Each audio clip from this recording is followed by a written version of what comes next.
He had survived firefights in 3 countries, watched good men die in the dark, and carried the weight of choices no human being should ever have to make. But nothing, not a single mission, not a single loss, had prepared Cole Ryder for the moment. He stood in a fluorescent-lit office hallway at 11 o'clock at night, watching a grown man scream at an old woman because she'd spilled coffee on his shoes. Cole had exactly $23 in his wallet, a daughter with medical bills stacking up on the kitchen counter, and a job he absolutely could not afford to lose. He knew what stepping forward would cost him. He stepped forward anyway. So, if you're watching this for the first time, welcome. Hit that subscribe button right now because the stories we tell on this channel don't pull punches, and you don't want to miss what's coming. Tap the like button if you believe that character still matters in this world, and drop a comment telling us what city and country you're watching from. We want to see how far this story travels. Now settle in. This one's going to take a while, and it's worth every minute. The rain that night came sideways.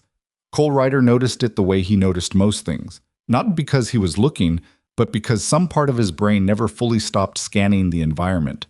12 years of naval special operations had rewired certain instincts permanently, and even now, 4 years removed from the last deployment, he still cataloged exits when he entered a room, still tracked the weight of people's footsteps in hallways, still felt the air pressure shift before something was about to go wrong. The something that was about to go wrong was coming from the 43rd floor break room, 2 corridors down. He heard the voice before he heard the words.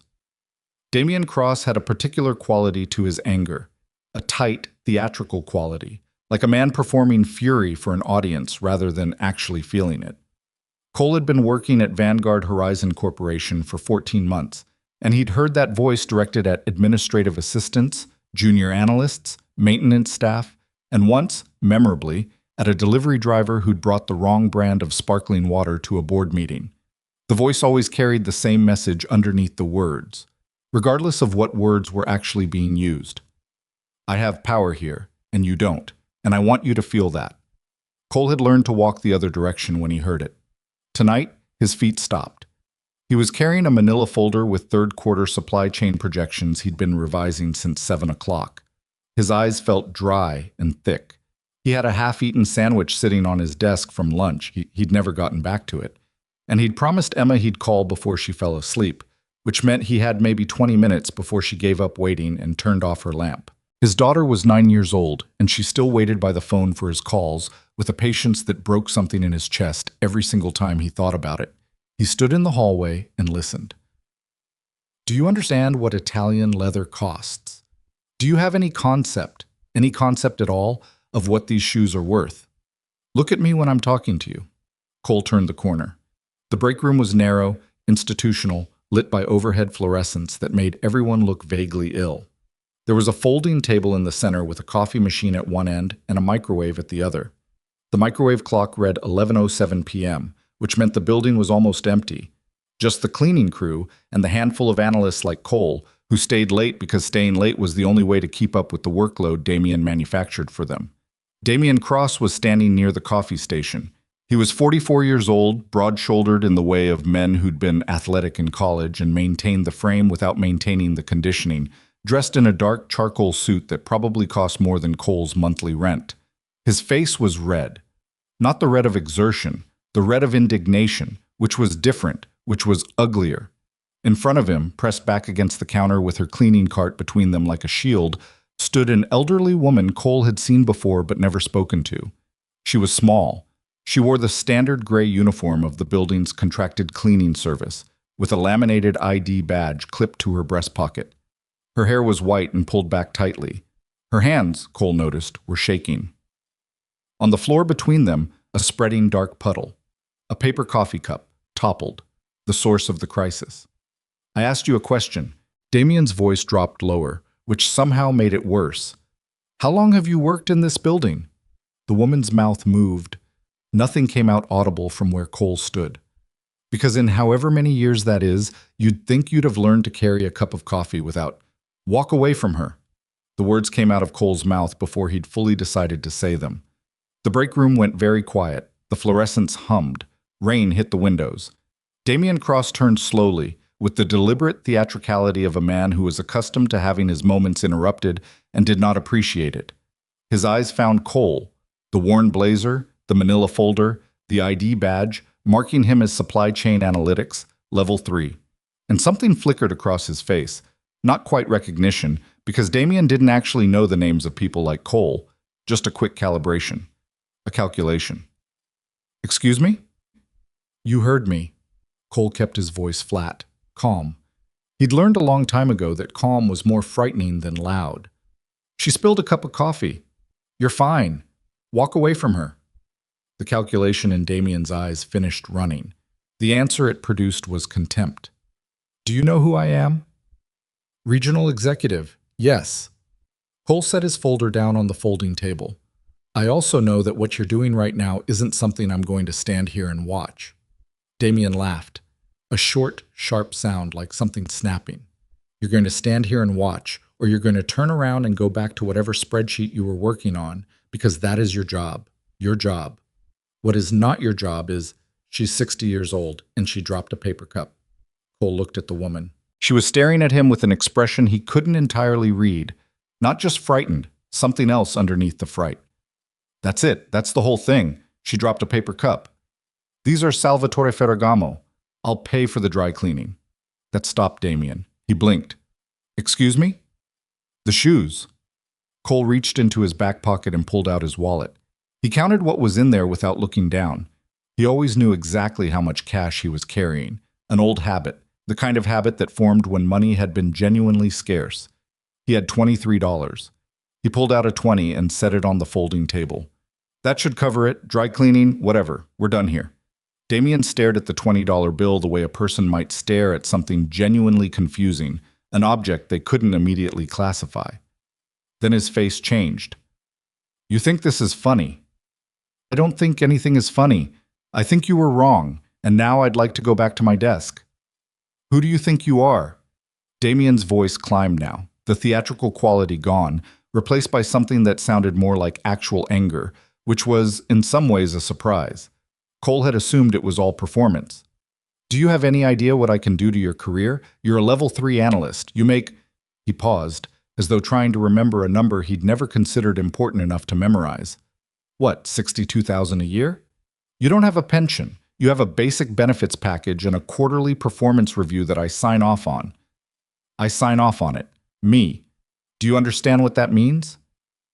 Cole understood exactly what that meant. He'd understood it the moment he opened his mouth. Your career, whatever it is, exists because people like me allow it to exist. And the second I decide that it would be less annoying for everyone if you were no longer employed here, then I guess that's your call to make. Cole picked up his manila folder. He looked at the woman once more. She was watching him with those steady, complicated eyes. You all right? He asked her quietly. She nodded once. Still didn't speak. He'd walked into the break room on impulse. He walked out of it with the full knowledge that he'd probably just detonated something he couldn't put back together. Cole Ryder had grown up in Beaumont, Texas, in a house that backed up against a drainage ditch and flooded twice before he turned 12. His mother had worked the night shift at a chemical plant, and his father had been present in the technical sense of the word, occupying space in the house without contributing much else to it. Cole had discovered the Navy recruiters table at his high school career fair when he was 16 and spent the next 2 years orienting every decision he made toward the goal of enlisting the day he graduated. He'd been good at it. That was the honest, uncomplicated truth. He had been very good at the work of being a SEAL. Not because he was the strongest or the fastest, because he wasn't. He was neither. He was good because he could stay steady in conditions that untethered other people. He could hold a decision in the middle of chaos without flinching. He could look at a situation where everything had gone wrong and identify, cleanly and without sentiment, what the next right move was. What he could not do, it turned out, was watch someone he loved die on the other side of the world while he was on a mission he couldn't talk about. He could not carry that and also carry a rifle and also be the kind of father that a little girl deserved. These things were not compatible with each other, and so he had made a choice. And the choice had landed him in Vanguard Horizon's supply chain department at a desk that was slightly too small for his frame, eating half a sandwich and revising third-quarter projections at 11 o'clock on a Wednesday night. He did not regret the choice. He regretted the conditions that had required it. Emma's mother, Danny, had died when Emma was 3. Cerebral aneurysm. No warning. Cole had been somewhere in the Pacific Theater at the time, had gotten the call on a sat phone, had sat in the dark for a long time processing information that didn't process, and had been on a military transport home within 48 hours. He'd separated from the Navy 6 months later, relocated to Portland, Oregon, where Danny's sister lived and could help with Emma, and had spent the better part of a year learning how to parent a toddler while also learning how to exist in a world where the person he'd planned to spend his life with was simply gone. Emma was 9 now. She had her mother's dark eyes and her father's stubbornness and a laugh that could recalibrate Cole's entire nervous system in about 4 seconds. She was also asthmatic, with a secondary condition that the doctors kept monitoring with a careful wariness that Cole had learned to translate from medical neutrality into anxiety. The medications were not cheap. The regular specialist visits were not cheap. The inhaler she carried in her backpack cost $87 without insurance, and Cole carried that number in his head the way he used to carry the coordinates of extraction points. He needed this job. He had known that when he opened his mouth in the break room. I was at his desk, not working, staring at the projection spreadsheet without seeing it, when his phone buzzed. Emma. He picked up immediately. "Hey, Bug. I thought you forgot." Her voice was sleepy, the particular texture of a kid trying to stay awake past her limits. "I didn't forget. I had something come up. I'm sorry." "It's okay." She yawned. He heard the sound of her sheets moving. "Dad?" "Yeah." "Are you okay? Hey, you sound weird." He leaned back in his chair and looked at the ceiling. The fluorescents up here were just as bad as the ones in the break room. "I'm fine. Just tired. You're always tired. That's what being a grown-up is, kid. Constant tiredness with occasional sandwiches." She laughed. There it was, that recalibration, and he felt the tension in his shoulders move slightly.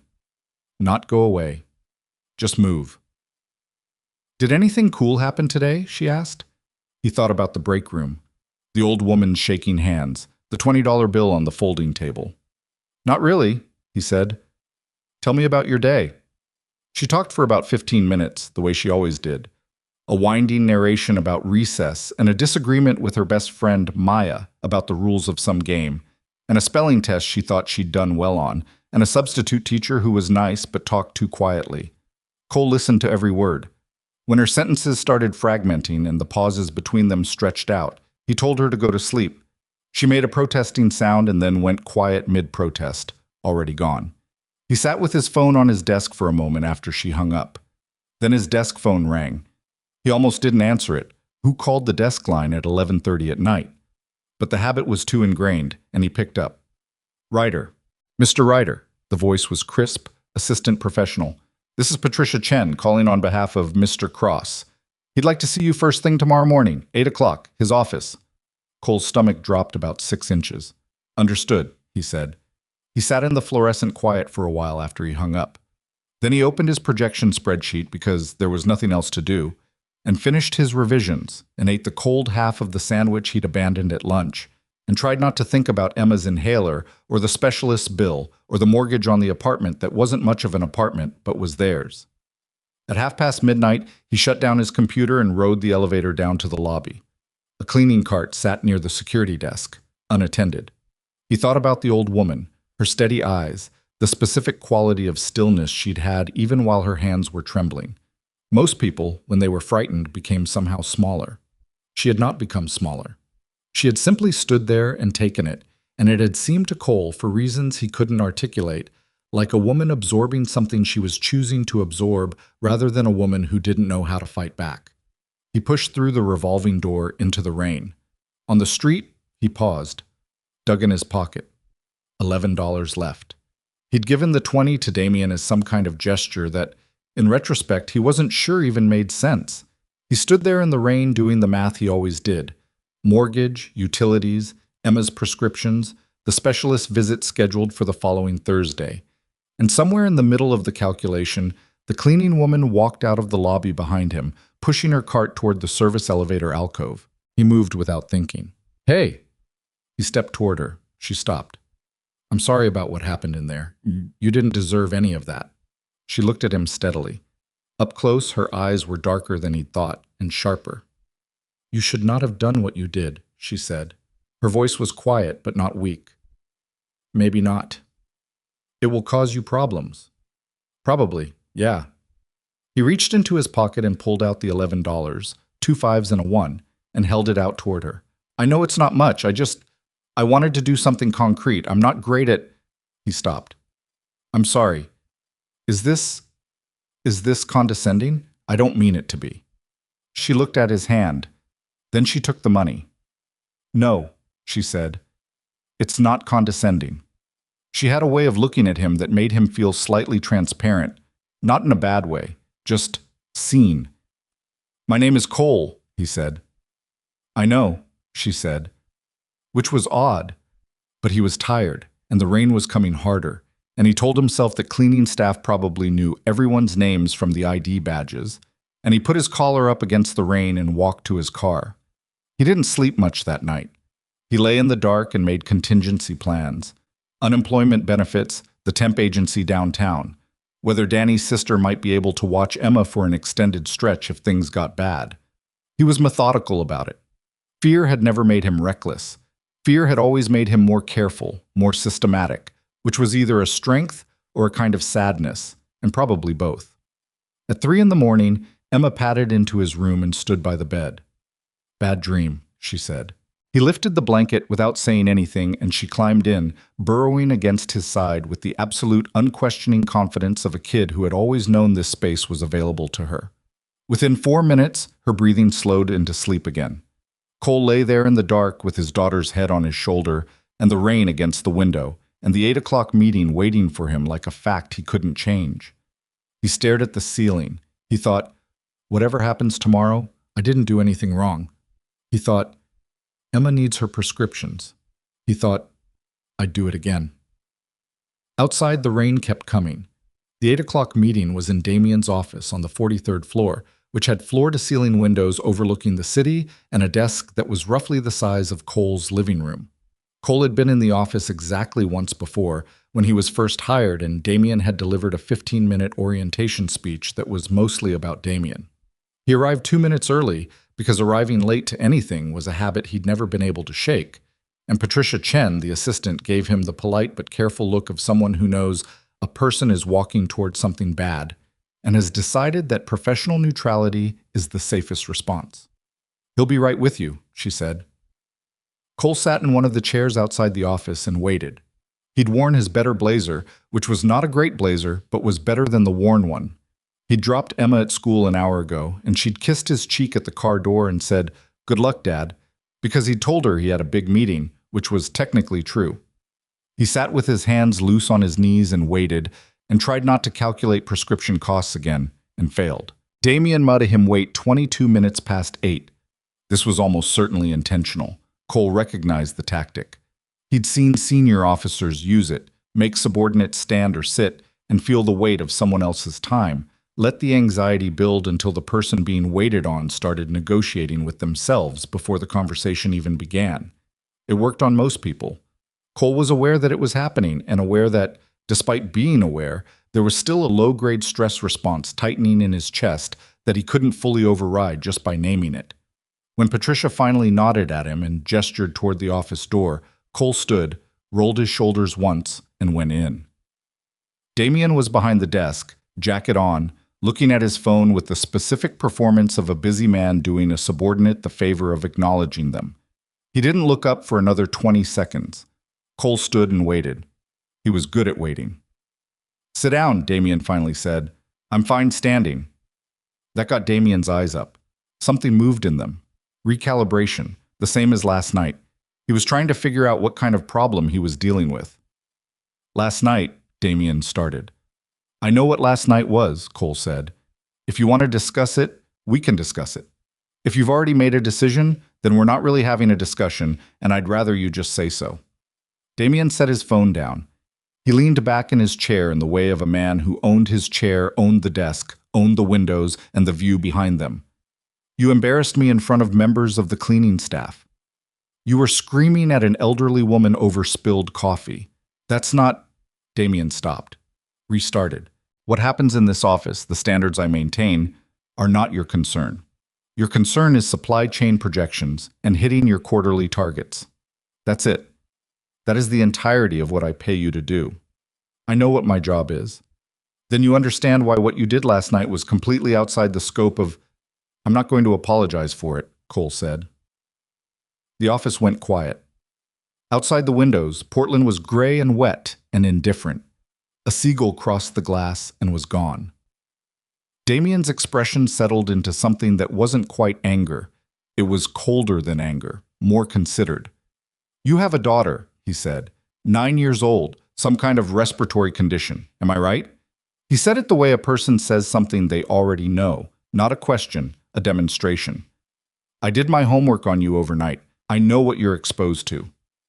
Medical expenses, single income household. You're on the company health plan, level 3 coverage, which, if I'm not mistaken, you've been maximizing pretty consistently. Cole's jaw tightened slightly. He controlled it. So when I tell you that your continued employment here depends on your ability to stay in your lane and do your job without inserting yourself into situations that are none of your business, Damien continued, I want you to understand that I understand exactly what that means to you. I'm not saying it carelessly. I know you're not. Good.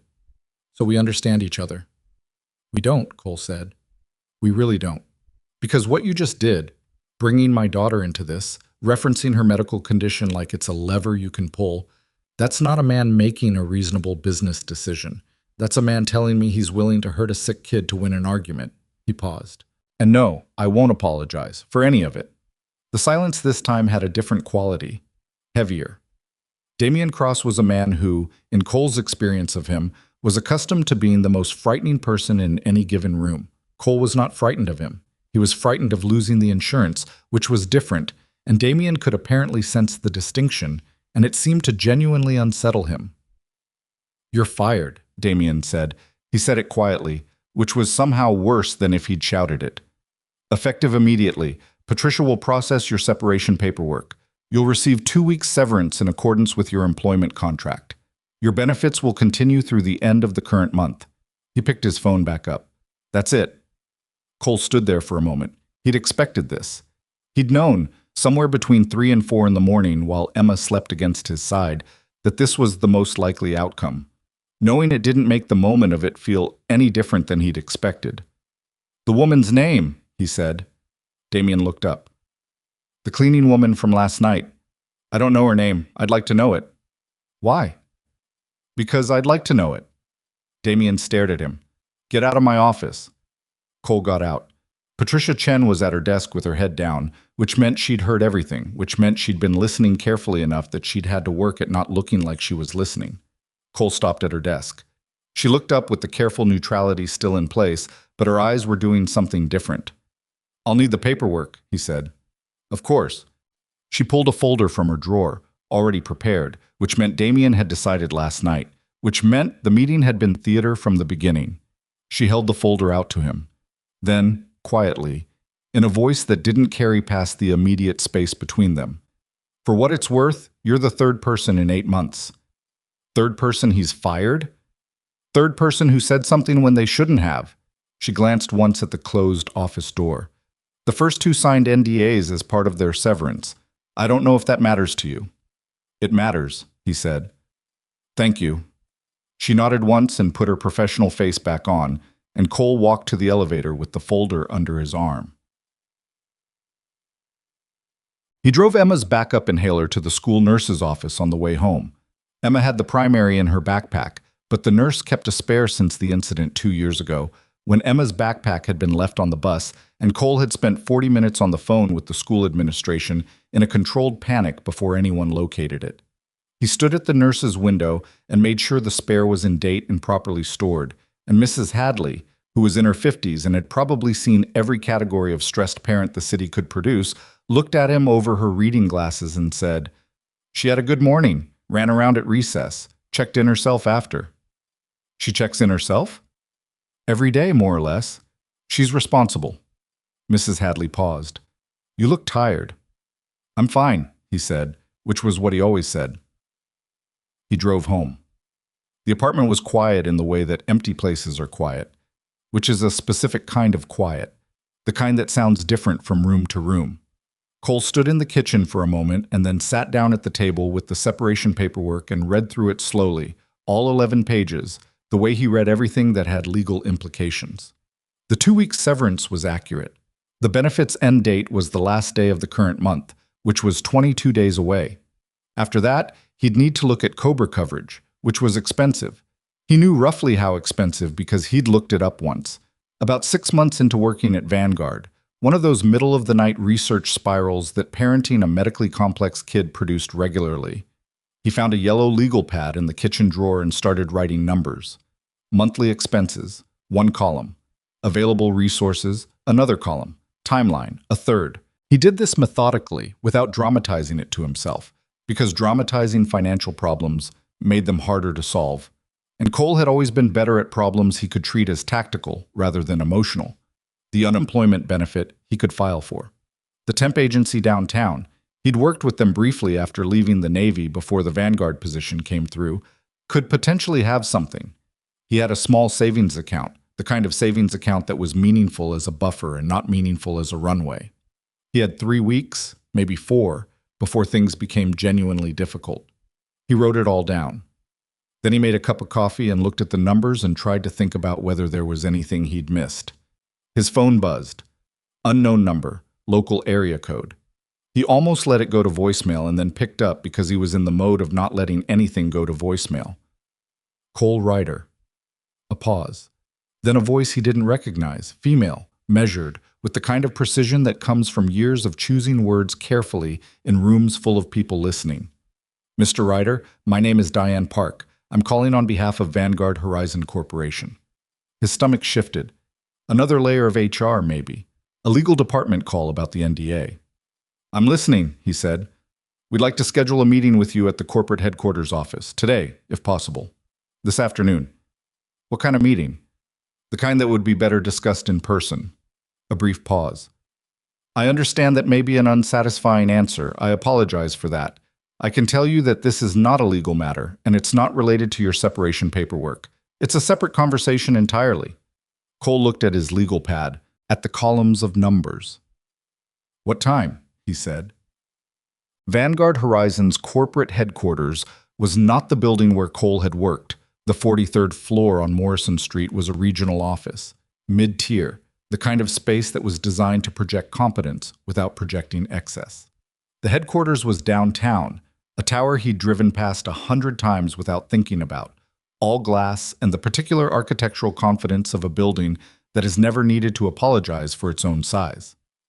He arrived at 2 o'clock as instructed. A lobby attendant was expecting him by name, which was the kind of thing that happened when someone had planned the logistics carefully, and he was taken to a waiting area on the 26th floor that looked nothing like the waiting area outside Damien's office. The chairs were real leather. There was actual art on the walls, not the printed landscapes in corporate frames that populated the regional office. The light came through tall windows at an angle that suggested someone had thought about where the light would come from at this time of day. He sat in one of the real leather chairs and did not feel comfortable in it, which was fine. A woman came to get him after about 10 minutes. Mid-30s, efficient in the way of someone whose time is expensive. Mr. Ryder, I'm Diane Park. She shook his hand, direct, brief. Thank you for coming on short notice. You said it wasn't legal, he said. I figured I should hear whatever it is. She almost smiled at that. Almost. Right this way. She walked him down a corridor that was wider than any corridor in the regional office, past a series of glass-walled conference rooms to a set of double doors at the end. She knocked twice. Come in, someone said. Diane Park opened the door and stepped aside. The office on the other side was large, but not aggressively large. It had the size of a space belonging to someone who needed room to work, rather than space to perform power. There was a desk, serious and functional, covered in actual papers and open folders, and 2 monitors showing things Cole didn't have time to clock. There was a round table near the windows with 4 chairs around it, and sitting in one of those chairs, with a coffee cup and a tablet in front of her, was the woman from the break room. She looked completely different and exactly the same. Different.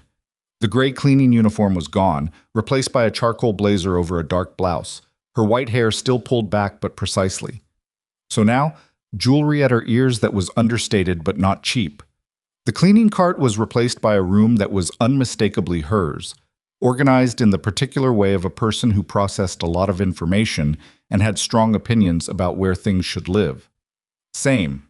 The eyes. Dark, sharp, steady, looking at him with the same quality of attention she'd had in the break room while her hands were shaking. "Mr. Ryder," she said, "please sit down." He sat. "I imagine you have questions," she said. "A few," he said, "starting with who you actually are." "My name is Victoria Sterling." She watched him process that. He processed it. The name was not unfamiliar. Vanguard Horizon Corporation, founded 12 years ago by Victoria Sterling, who was mentioned in the business section of the paper occasionally and had a Wikipedia page that Cole had never read because there'd been no reason to. "I'm the founder and CEO of this company." Cole looked at her for a moment, then carefully. "You were cleaning the break room on the 43rd floor." "I was. In a cleaning uniform. Also correct?" "Why?" She set down her coffee cup. "Because I own this company, which means people perform for me when they know I'm watching. Executives prepare, staff rehearses. I get the version of things people want me to see, not the version that actually exists." She folded her hands on the table. "I've been doing this, going in as contract staff, different buildings, different departments, for about 3 years. It started as an experiment and became something I couldn't stop doing because the things I found were things I couldn't have found any other way."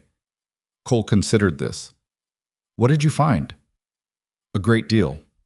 Her voice was even, neither dramatic nor detached. The voice of someone reporting facts they'd spent time sitting with. "On the 43rd floor specifically, I found a regional executive who had constructed an environment built entirely on the threat of consequences. Not motivation, not leadership, pure threat." She paused. "I also found people who had learned to disappear when the threat turned on someone else, who looked away because looking away had become a survival strategy." Another pause, shorter. "And I found you." Cole said nothing. "I want to tell you that I've done this enough times to have a sense of what people are like in those moments," Victoria continued. "When someone is in trouble in front of an audience, the audience almost always finds something else to look at. It's not that they're bad people. It's that the cost of paying attention is too high. They've calculated it." She looked at him steadily. "You calculated it too. I could see that you knew exactly what you were doing." "I knew." "And you did it anyway." "Yeah. Why?" He thought about how to answer that honestly without it sounding like a speech. "Because I've been in enough situations where someone needed someone to step up and nobody did, and I know what it costs everyone involved when that happens, including the people who stayed quiet." He paused. "And because she was scared and she was alone and somebody had to say something." Victoria was quiet for a moment. "Damian Cross fired you this morning," she said. "He did." "Effective immediately." "Yes." "He overstepped his authority to do so," she said, and there was something in the way she said it. Not angry, but final, the way someone describes a structural fact they've already decided to correct. "The termination has been reversed. You're still employed by Vanguard Horizon Corporation." Cole absorbed that. "Okay. I'd also like to tell you that what I found on that floor, and I don't mean just what happened with you, has significant implications for the company that I'm going to have to address. Damian Cross has been falsifying performance metrics, suppressing internal complaints, and conducting a form of systematic intimidation that I have documentation for, both from my own time on that floor and from a separate internal investigation I commissioned after my first week there." She picked up her coffee cup again, a small motion, something to do with her hands. "I'm telling you this not because you need to know it, but because I want you to understand that what you walked into last night was not an isolated incident. It was the surface of something considerably larger." "I had a sense," Cole said. "I imagine you did." She looked at him. "Can I ask you something?" "Sure."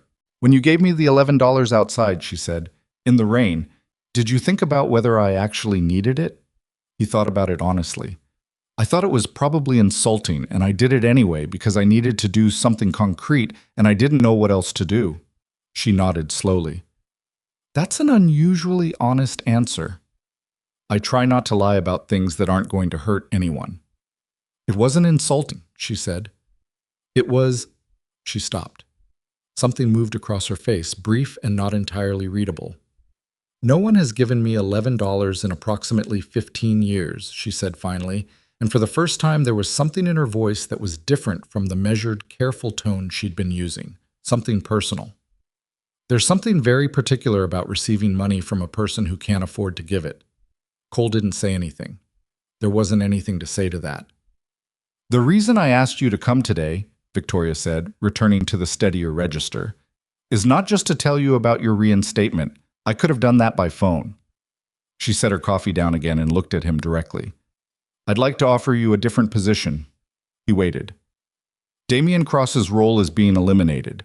The regional structure we've been operating under is partly what created the conditions for what happened on that floor. Too much unchecked authority at the regional level, not enough accountability up the chain. She folded her hands again. I'm creating a new position. Regional Director, reorganized, with a direct reporting line to my office and a mandate that includes culture and accountability, not just performance targets. I want someone who understands what it feels like to work in a place where fear is the operating principle and who has the instincts to build something different. A pause. I want someone who, when they see something wrong, doesn't calculate whether it's convenient to address it. Cole sat with this for a moment. It was a long moment.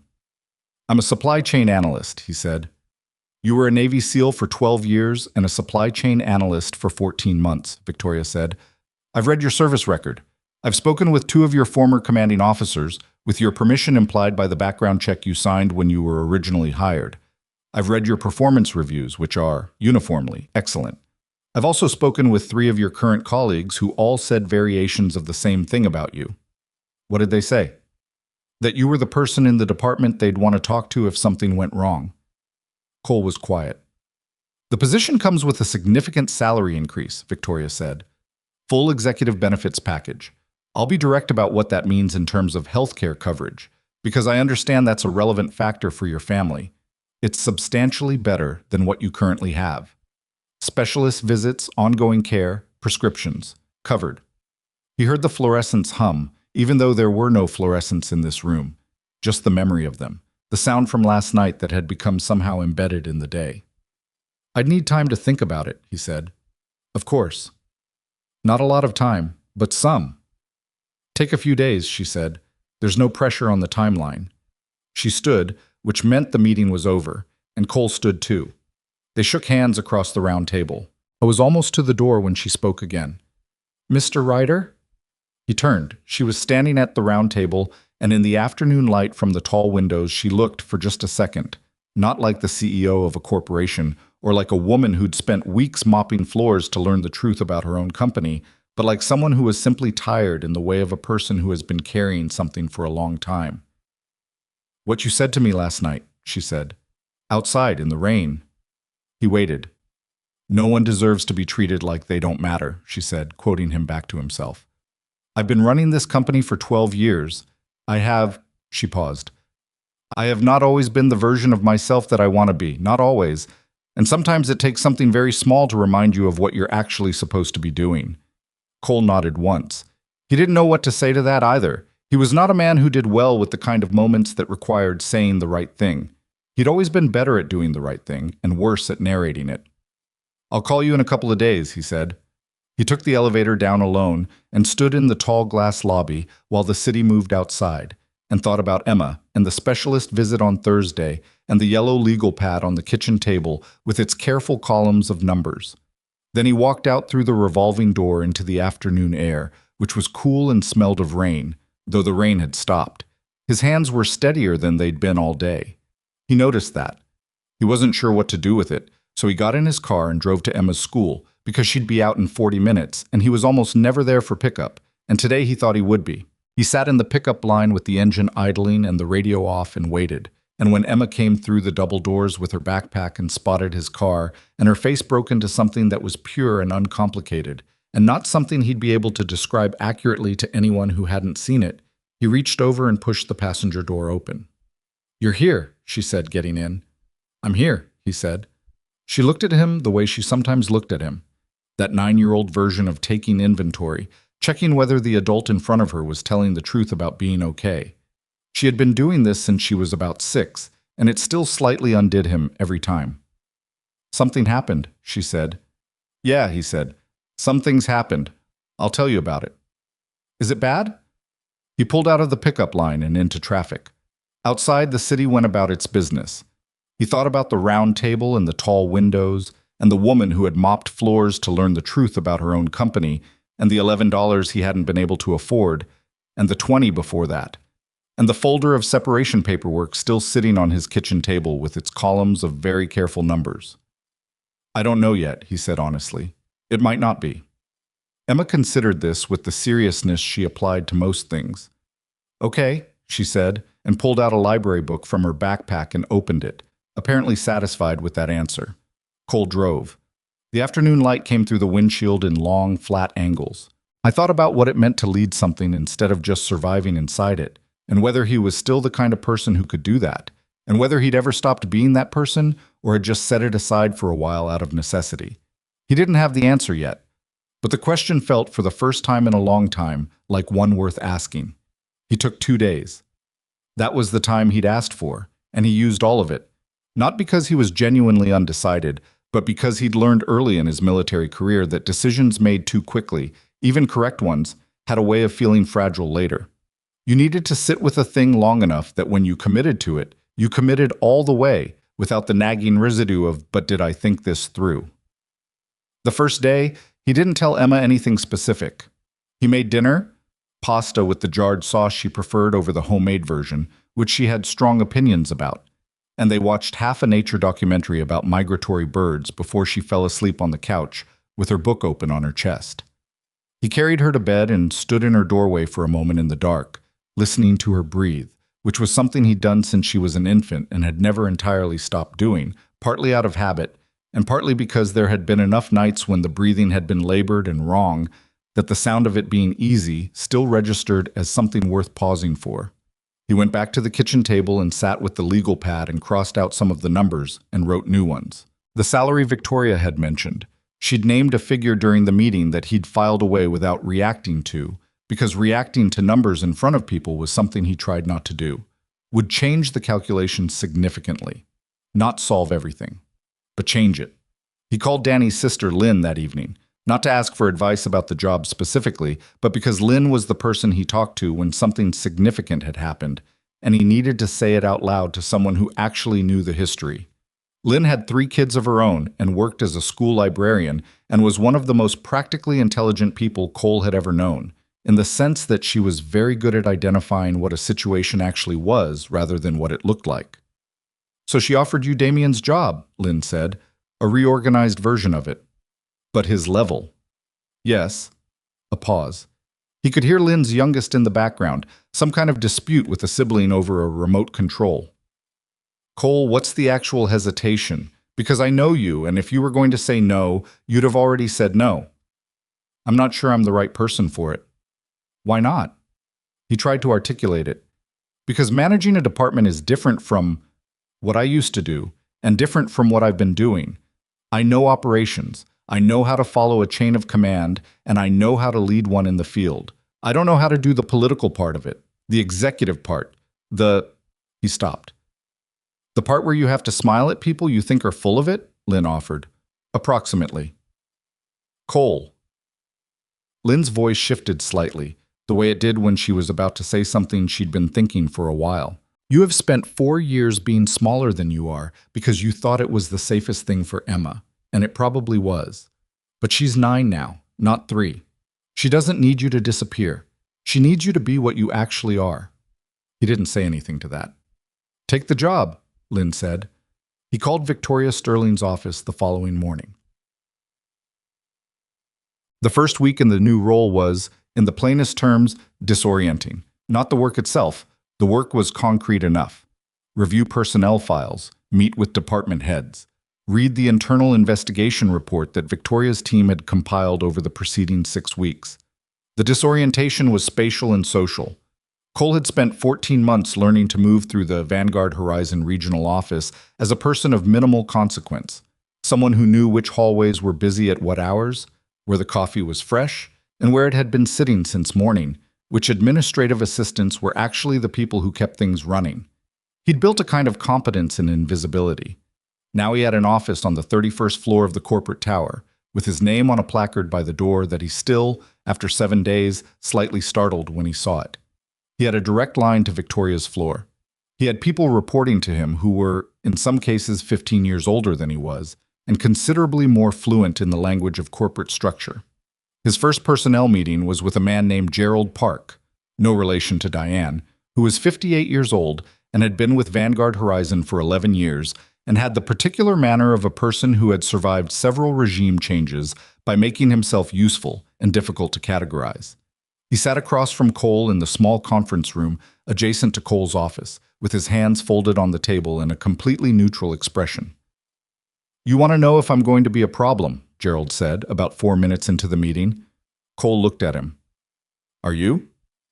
"Depends on what you mean by problem." Gerald unfolded and refolded his hands. "I was here when Marcus Avery ran this floor, before Damien. Avery was difficult in a different way. He micromanaged everything, wanted approvals on approvals, drove 3 good analysts out the door in 18 months because they couldn't breathe.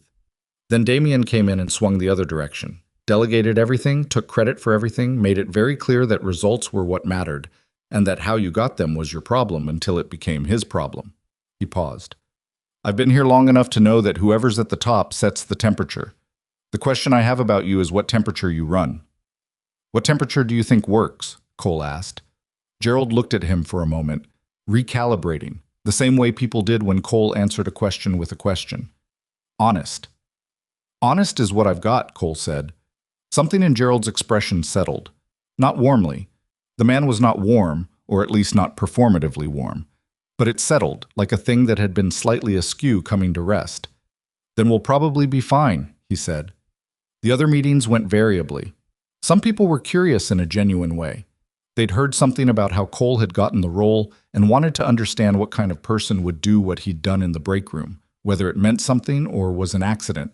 Some people were wary in the way of people who had learned to be wary of changes in authority, who had been told too many times that the new person was different and had found that the new person was not, in fact, different. Cole didn't try to convince any of them of anything in those early meetings.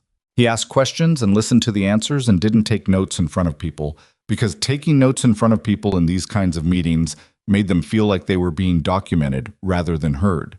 He was 3 days into the new role when Victoria summoned him to the 26th floor. It was not a summons in the Damien Cross sense. No Patricia Chen calling at 11:30 at night, no deliberate 20-minute wait. Diane Park knocked on his office door at 10 in the morning and said that Victoria had 30 minutes free if Cole was available, phrased in a way that made it clear he was available. Victoria was at her desk when he arrived, working through something on her second monitor, and she waved him to the round table by the windows without looking away from the screen for another 30 seconds. He sat. Portland was gray again outside, which was its default condition 9 months of the year, and the office smelled of coffee and paper and the faint ozone of electronics. "How's it going?" she said, coming to the table. "Early," he said. "That's a diplomatic answer." "It's an accurate one. It's too early to know how it's going." She sat down across from him. She had a folder in front of her that she set aside without opening. "What's your read on the floor?" "Cautious," he said. "Which makes sense. They've had 2 different styles of bad management in 4 years, and they don't know yet what category I fall into." "Which category do you fall into?" "I don't know yet either," he said. "I know what I want to do. I don't know yet how it translates here. Every environment is different." Victoria looked at him with the precise, unhurried attention he was starting to recognize as her default mode of engagement. She didn't look at people the way most executives looked at people, which was either evaluatively or impatiently. She looked at them like she was genuinely trying to understand the shape of what they were saying. "I want to talk to you about Damien," she said. "Okay. Not about his termination? That's proceeding through legal and HR in the normal way. I want to talk about what he represents." She put her hands flat on the table. "I've been running this company for 12 years. In that time I have had, I'll be honest with you, a bias toward people who produce results, and a tendency to not examine too carefully how they produce them. I knew Damien was difficult. I had second-hand reports of his management style. I made a calculation that his numbers were good and that some degree of aggressive management was part of what produced good numbers." She paused. "I was wrong about that calculation. Not wrong that aggressive management was happening. Wrong that it was correlated with his results rather than happening despite them. His team was producing because they were terrified of what happened if they didn't, and terrified people do not produce sustainably. They produce in bursts and then they break, or they leave, and you end up with constant turnover and tribal knowledge walking out the door. Cole nodded. What I found on that floor, she continued, was not an anomaly. It was a concentration of something that exists in smaller doses in several other parts of this company. Which means what I have to do is not fix one floor, it's change how we think about what leadership actually is. She looked at him. That's part of why you're here. I understood that from the offer, he said. I'm not sure I'm the model for it, though. I don't have a track record of running anything like this. You have a track record of leading people in conditions designed to make leadership impossible, she said. That's not nothing. She opened the folder she'd set aside and slid a document across to him. I'd like you to take on the Regional Accountability Review. It's a 6-week process. We're going into 4 other regional offices, doing what I did on the 43rd floor but in a structured way, with a team. I want you to lead it.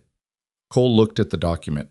It was a project brief, clean and detailed, the kind of document that had been written by someone who knew how to write project briefs. You want me to find the other Damians? Among other things, I also want to find the people worth keeping, the ones who've been keeping things together quietly. They tend to be invisible because the systems around them don't reward visibility. A pause. Sound familiar? He looked up at her. There was something in her expression that was almost dry humor, which was the first time he'd seen anything that read that way from her. Yeah, he said. Somewhat. Take the brief home. Read it.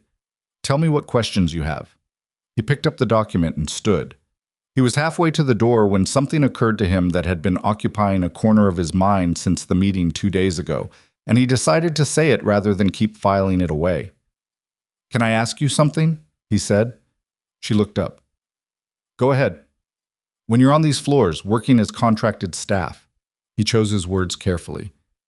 What do you do when you see something and you can't say anything yet? When you're not ready to surface it? She was quiet for a moment. I write it down, she said. Every night in a notebook that I keep in my bag. Not a digital notebook, paper. Because the act of writing it by hand, it keeps me from either catastrophizing it or minimizing it. It stays the right size. Cole thought about the yellow legal pad on his kitchen table. The columns of numbers he'd written out by hand because typing them hadn't felt right somehow, hadn't felt real enough. That makes sense, he said. It helps, she said. Also, the uniform was very uncomfortable. There was a seam in the left shoulder that bothered me for the entire 3rd week. He looked at her. She said it completely straight, not performing the self-deprecation, just stating a fact. He felt something shift in the room. Not the professional register they'd been operating in, but something slightly more human, the kind of brief aperture that opened sometimes when 2 people were being honest with each other past the point they'd planned to be. I'll read the brief tonight, he said. She nodded and went back to her monitor, and he took the document to the elevator and rode down to his floor. 3 days later, they were on a plane to the Denver regional office, which was the first stop on the accountability review. Cole and a team of 4, Diane Park, who turned out to have a background in organizational psychology and was considerably sharper in the field than her composure in meetings suggested. A data analyst named Tobias Wren, mid-20s, meticulous, the kind of person who noticed numerical patterns the way other people noticed faces. A woman named Sasha Ferretti from legal compliance who had a manner Cole initially read as cold, but turned out to be precision. She simply didn't say things she wasn't certain of, which was a quality he respected once he understood it. And Victoria herself, though she'd made clear she was there to observe and not to run the process. The regional director in Denver is a man named Hollis Burke, Diane told Cole on the flight, with a file open on her lap. 17 years with the company. Numbers are consistently good. Turnover in his office is slightly elevated but not flagged as a concern in any formal review. What does slightly elevated mean? Diane glanced at Tobias. 11% above the company average annually over the last 4 years, Tobias said. He had a habit of looking at information he was citing even when he had it memorized. It's the kind of number that's easy to miss because it's not catastrophic in any individual year, but compounded over 4 years. It's a lot of people walking out the door, Cole said. Yes. Cole thought about what Victoria had said. Terrified people produce in bursts and then break, or they leave. He looked at the number in the file. 11% above average, compounded, was a lot of institutional knowledge that had gotten on an elevator and not come back. They didn't go in wearing badges. That part was Victoria's method, and Cole had adopted it without friction because it was correct.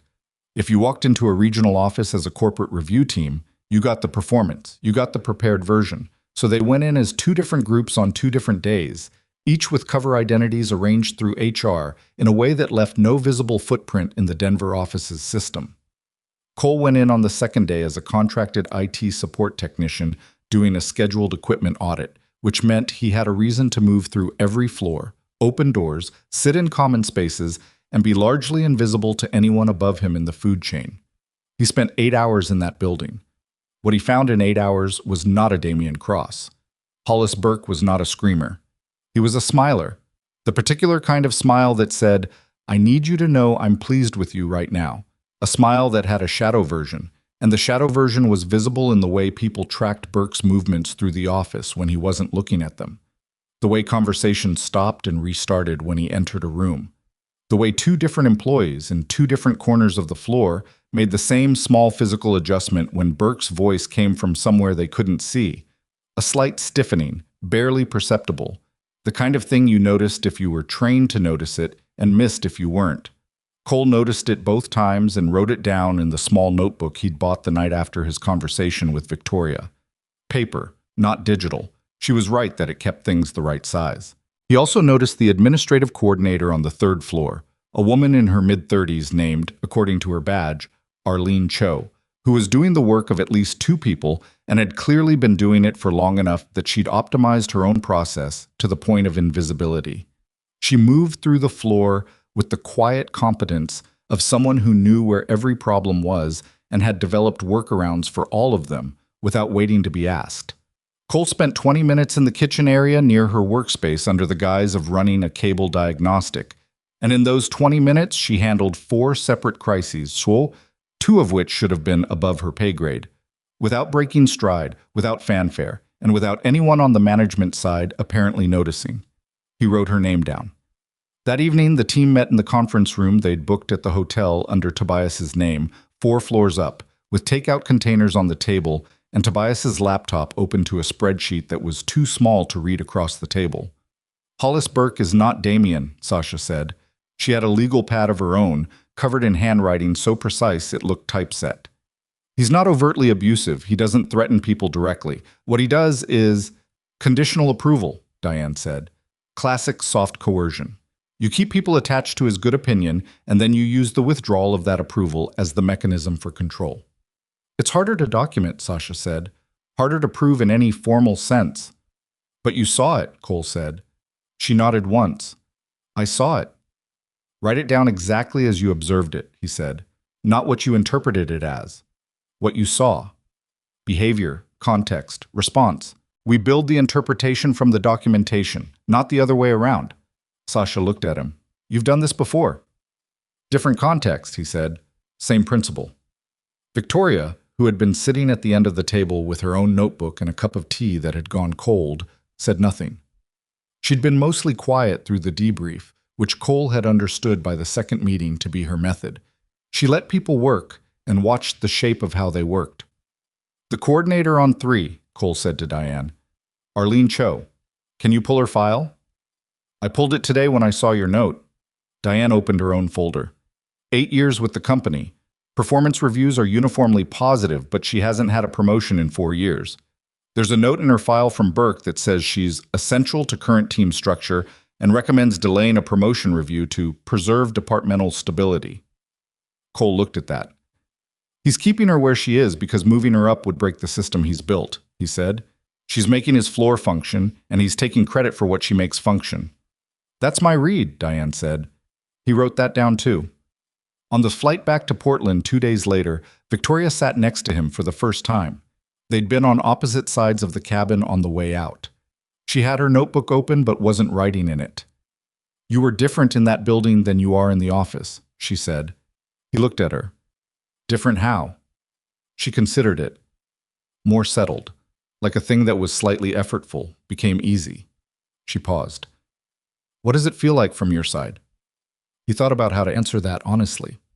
I was trained to read environments, threat assessments, personnel reads, exit logistics. In the field, you're running that process constantly, but it's pointed at a narrow set of outcomes: safety, mission success, getting your team back. In that building, I was running the same process but pointed at different questions. And it felt like doing something I know how to do, which is different from doing something I figured out how to do. There's a significant difference between those two things, she said. There is. She was quiet for a moment. Outside the small window, clouds moved below them in long, flat formations. My father was a logistics manager, she said. Not military, commercial shipping. He ran a mid-sized freight operation in Baltimore for 22 years. The thing I remember about him working is that he never looked tired when he was doing it. He looked tired when he had to stop. She paused. I always thought that was the signal, that when the work stops making you tired, you've found the right work. When did you know it for yourself? He asked. About 3 years in. She almost smiled. Before that, I was doing the right work badly, which is its own kind of exhausting. Cole thought about the 14 months on the 31st floor, revising spreadsheets at 11 at night. He hadn't been tired the way Victoria's father was tired. He'd been tired the way of a person running on the wrong fuel. He was still thinking about that when the plane began its descent into Portland. 2 weeks later, back on the 31st floor, Cole found Patricia Chen waiting outside his office at 7:45 in the morning. He knew who she was immediately, obviously. He'd sat in the chair outside her desk waiting for a meeting designed to intimidate him not so long ago. But she was not in her role here. She was wearing civilian clothes rather than the professional attire she'd had on every day outside Damien's office, which meant she was not here as anyone's assistant. She was here as herself. Ms. Chen, he said. I'm sorry to come without calling, she said. She had a file folder under her arm. Not a company folder. A personal one, the kind from an office supply store. I wasn't sure. I didn't know who else to go to. Cole unlocked his office door and held it open. Come in. She sat down and he sat across from her rather than behind his desk, because behind his desk was not the right arrangement for whatever this was going to be. She set the folder on her knee and then held it there without opening it. You know I was Damien's assistant for 3 years, she said. Yes. I told you when you left that morning that you were the third person in 8 months. I remember. There were others before those 3. She said it steadily, but the steadiness had some effort in it. People who didn't lose their jobs, but there were complaints, filed through internal HR, formal complaints. I know they were filed because I watched people file them, and I know what happened to them because those people are still there, and they are not. They are not okay. She stopped. And I typed some of Damien's responses to those complaints, not knowing, I knew what they were. I typed them because it was my job, and because I was afraid of what happened to people who stopped doing their jobs. She looked at him. I want to tell someone who will do something with it, and I don't know if that's you, but it might be. Cole looked at the folder on her knee. Can I ask you something first? She nodded. Are you afraid right now, coming here? She thought about it, which he appreciated. She didn't reflexively say no. Yes, she said, but I'm more afraid of what it means if I keep not saying it. He nodded slowly. Who knows you're here? No one. Okay. He leaned forward slightly. You can give me that folder, or you can not give it to me, and whatever you decide, I'm going to tell you the same thing, what you just described. The complaints, the responses, the pattern. That's what our internal review is built to address. There are formal channels now that didn't work before, not because those channels didn't exist, but because the person overseeing them was the problem. He paused. Damien Cross no longer works here. What that means practically is that the thing you were afraid of doesn't have the power it had. She looked at him for a long moment. Then she set the folder on the desk between them. He opened it carefully. Inside were printed email chains, 7 of them, organized by date, each one a complaint filed by an employee, and the subsequent response either from Damien directly or from HR communications that Patricia had helped draft. He read the first 2 slowly and understood, by the end of the second one, what he was looking at. The complaints were real and specific. The responses were structured to document the complaints as received, while simultaneously reframing the events in question as performance issues with the complainants. It was done carefully, legally, by someone who understood exactly how to neutralize a complaint without technically dismissing it. Cole looked up. Patricia was watching him read with the expression of a person who has put something down that they've been carrying for a long time and doesn't yet know if they feel better or worse. "I need to take this to legal and to Victoria Sterling," he said. "Is that okay with you?" "That's why I brought it. Your name is going to be part of this. I can't protect you from that. I can tell you that your cooperation will be documented and that the review we're doing is not designed to find culpability in people who are trying to survive a bad system." "I know," she said. "I know I'm in this. I've known that for a while." He closed the folder.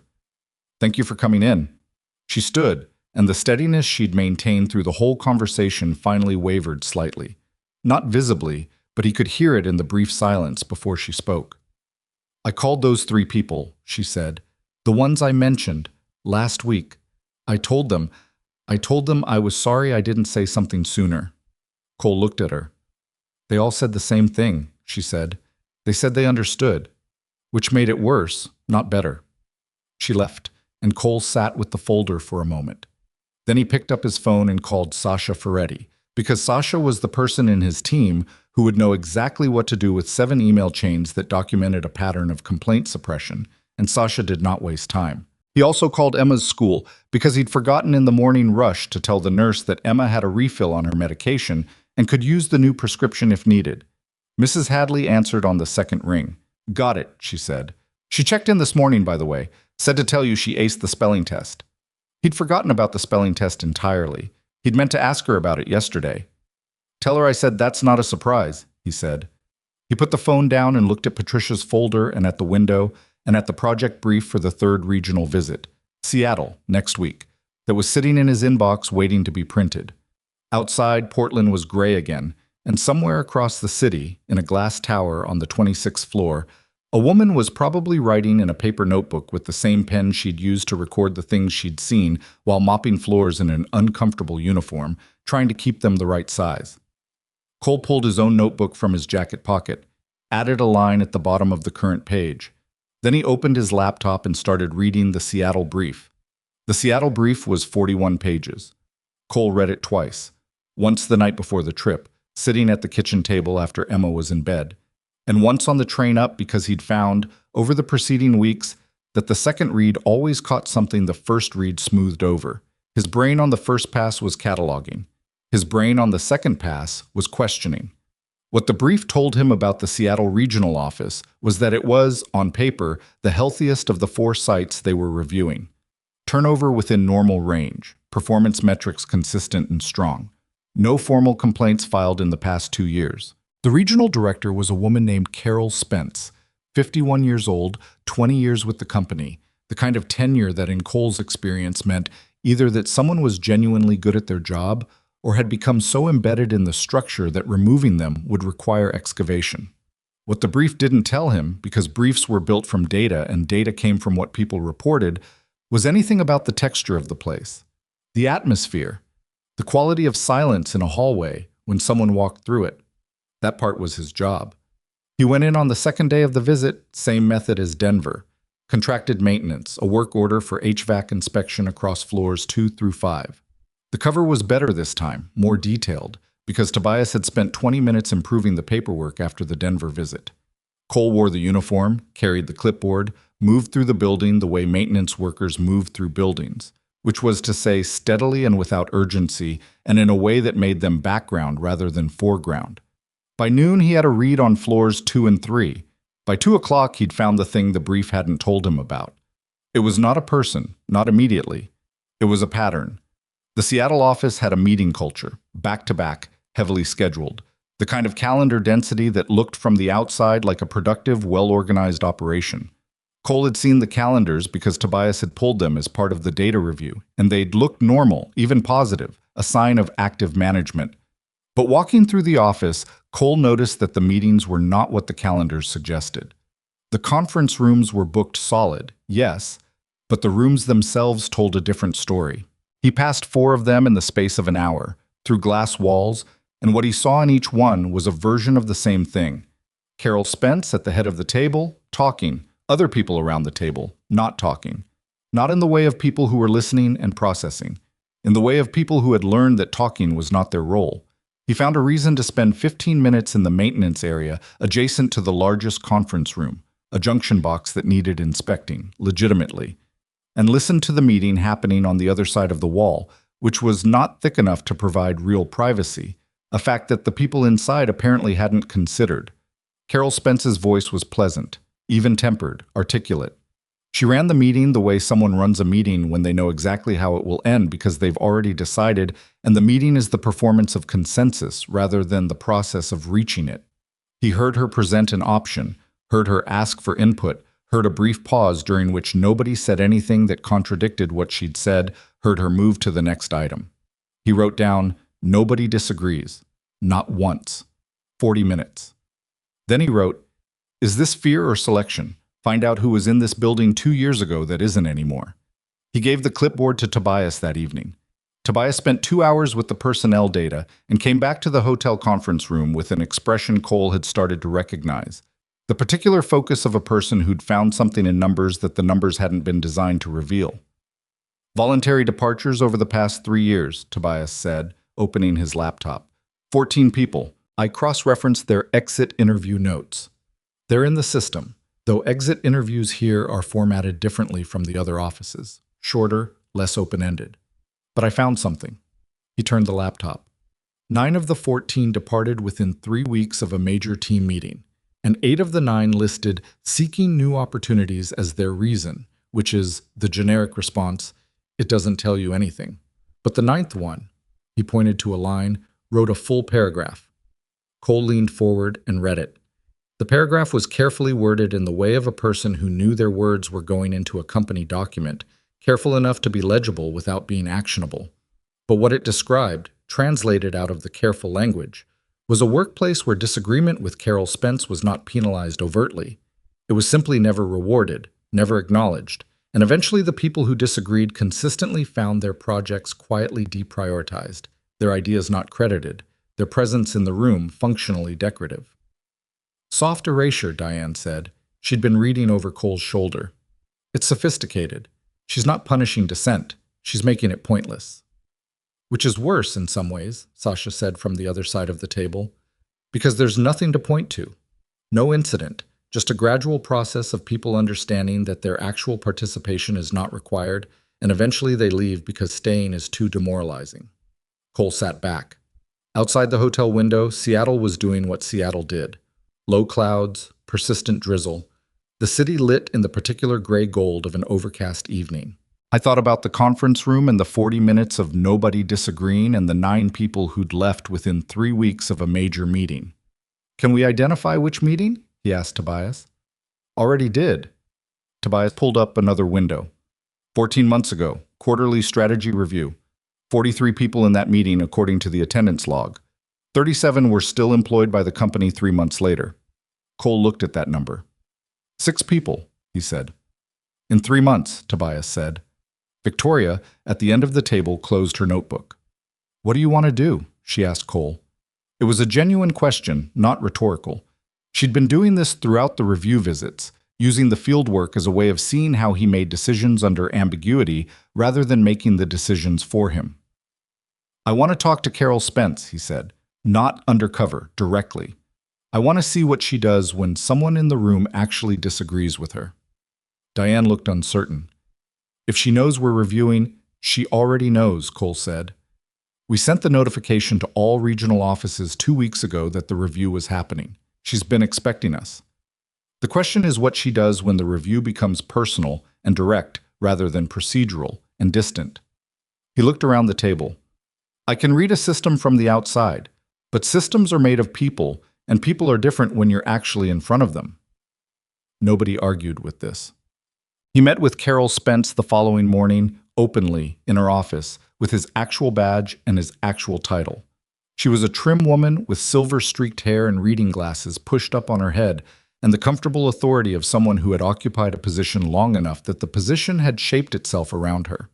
Her office was organized in a way that suggested precision, not the precision of anxiety, where everything was controlled because control felt necessary, but the precision of someone who genuinely liked order and was competent enough to maintain it. She shook his hand firmly and offered him coffee, which he took because refusing offered coffee in these situations created a small, unnecessary friction, and she sat across from him with the ease of a person who wasn't afraid of the meeting. That was the first thing he noticed. She wasn't afraid, or she was very good at not showing it. "Regional Director," she said. "That's a new title for this company." "It is," he said. "I heard some things about how it came about." She said it neutrally, not critically, the way someone acknowledges a piece of information without endorsing or dismissing it. "What did you hear?" She looked at him with mild appreciation, as though she recognized the move. "Answer a question with a question. Don't volunteer." "That you came from a junior position, that you were involved in the situation with Damien Cross." A pause. "That Victoria Sterling had something to do with your placement."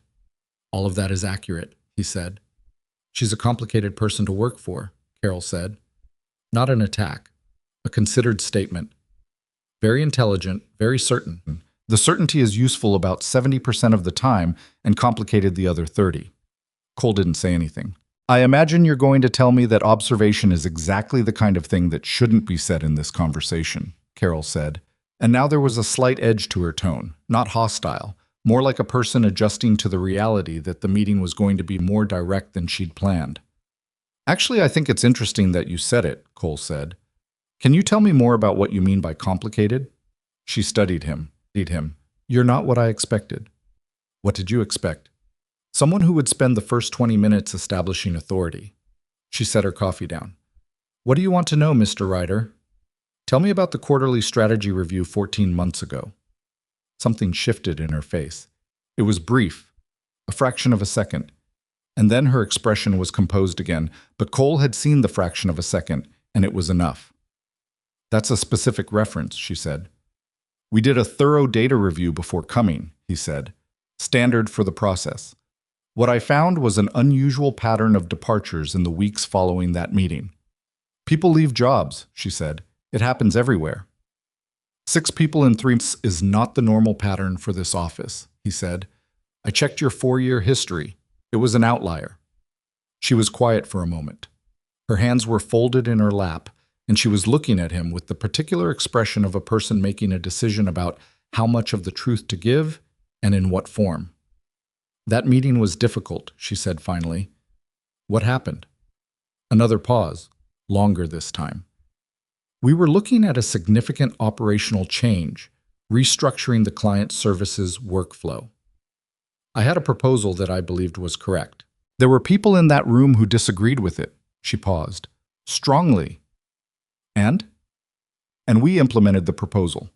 She said it evenly. "Because you were the senior person in the room," Cole said. "Because I was right." She said it without aggression, which somehow made it starker. The numbers bore it out. The restructure worked. Client satisfaction metrics improved 15% in the following quarter. 6 people left, Cole said. "Some people don't respond well to change," she said, and Cole heard in that sentence the exact thing Tobias's data had been pointing at.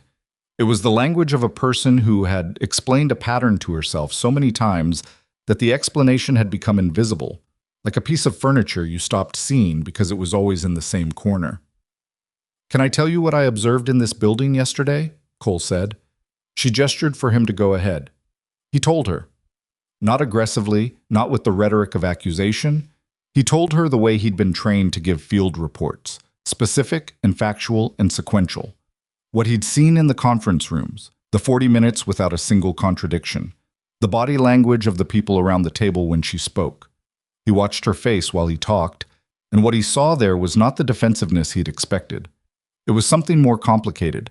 A person hearing a description of themselves that they recognized and did not recognize simultaneously. When he finished, she was quiet for a long time. "I'm not Damien Cross," she said. "No," Cole agreed. "You're not. I've never screamed at anyone. I've never threatened anyone's job explicitly. I know," he said. "What you've done is different. You've built a room where smart people have learned that their intelligence is welcome as long as it agrees with yours. and where the cost of disagreeing isn't punishment, it's invisibility. And invisibility over time is its own kind of punishment. She looked at him. Her hands were still folded, but the fold had tightened. That's a fairly severe characterization. Is it inaccurate? She didn't answer immediately. Outside her office window, Seattle's gray morning was thinning, a pale wash of light coming through the clouds. He waited, because waiting was something he was good at, and because he genuinely didn't know which direction this was going to go. No, she said finally, it's not inaccurate. He hadn't expected that. He'd expected continued resistance, or a lawyer's qualified admission, or a pivot to the performance metrics. Not that. I don't think I set out to build that, she said. I think I'm good at this work. I've been good at it for 20 years. And somewhere in those 20 years, I stopped being able to distinguish between being right and needing to be right. She said it with the flatness of someone reciting something they'd understood in the abstract for a while and were now saying out loud for the first time. Those are different things. They are, Cole said.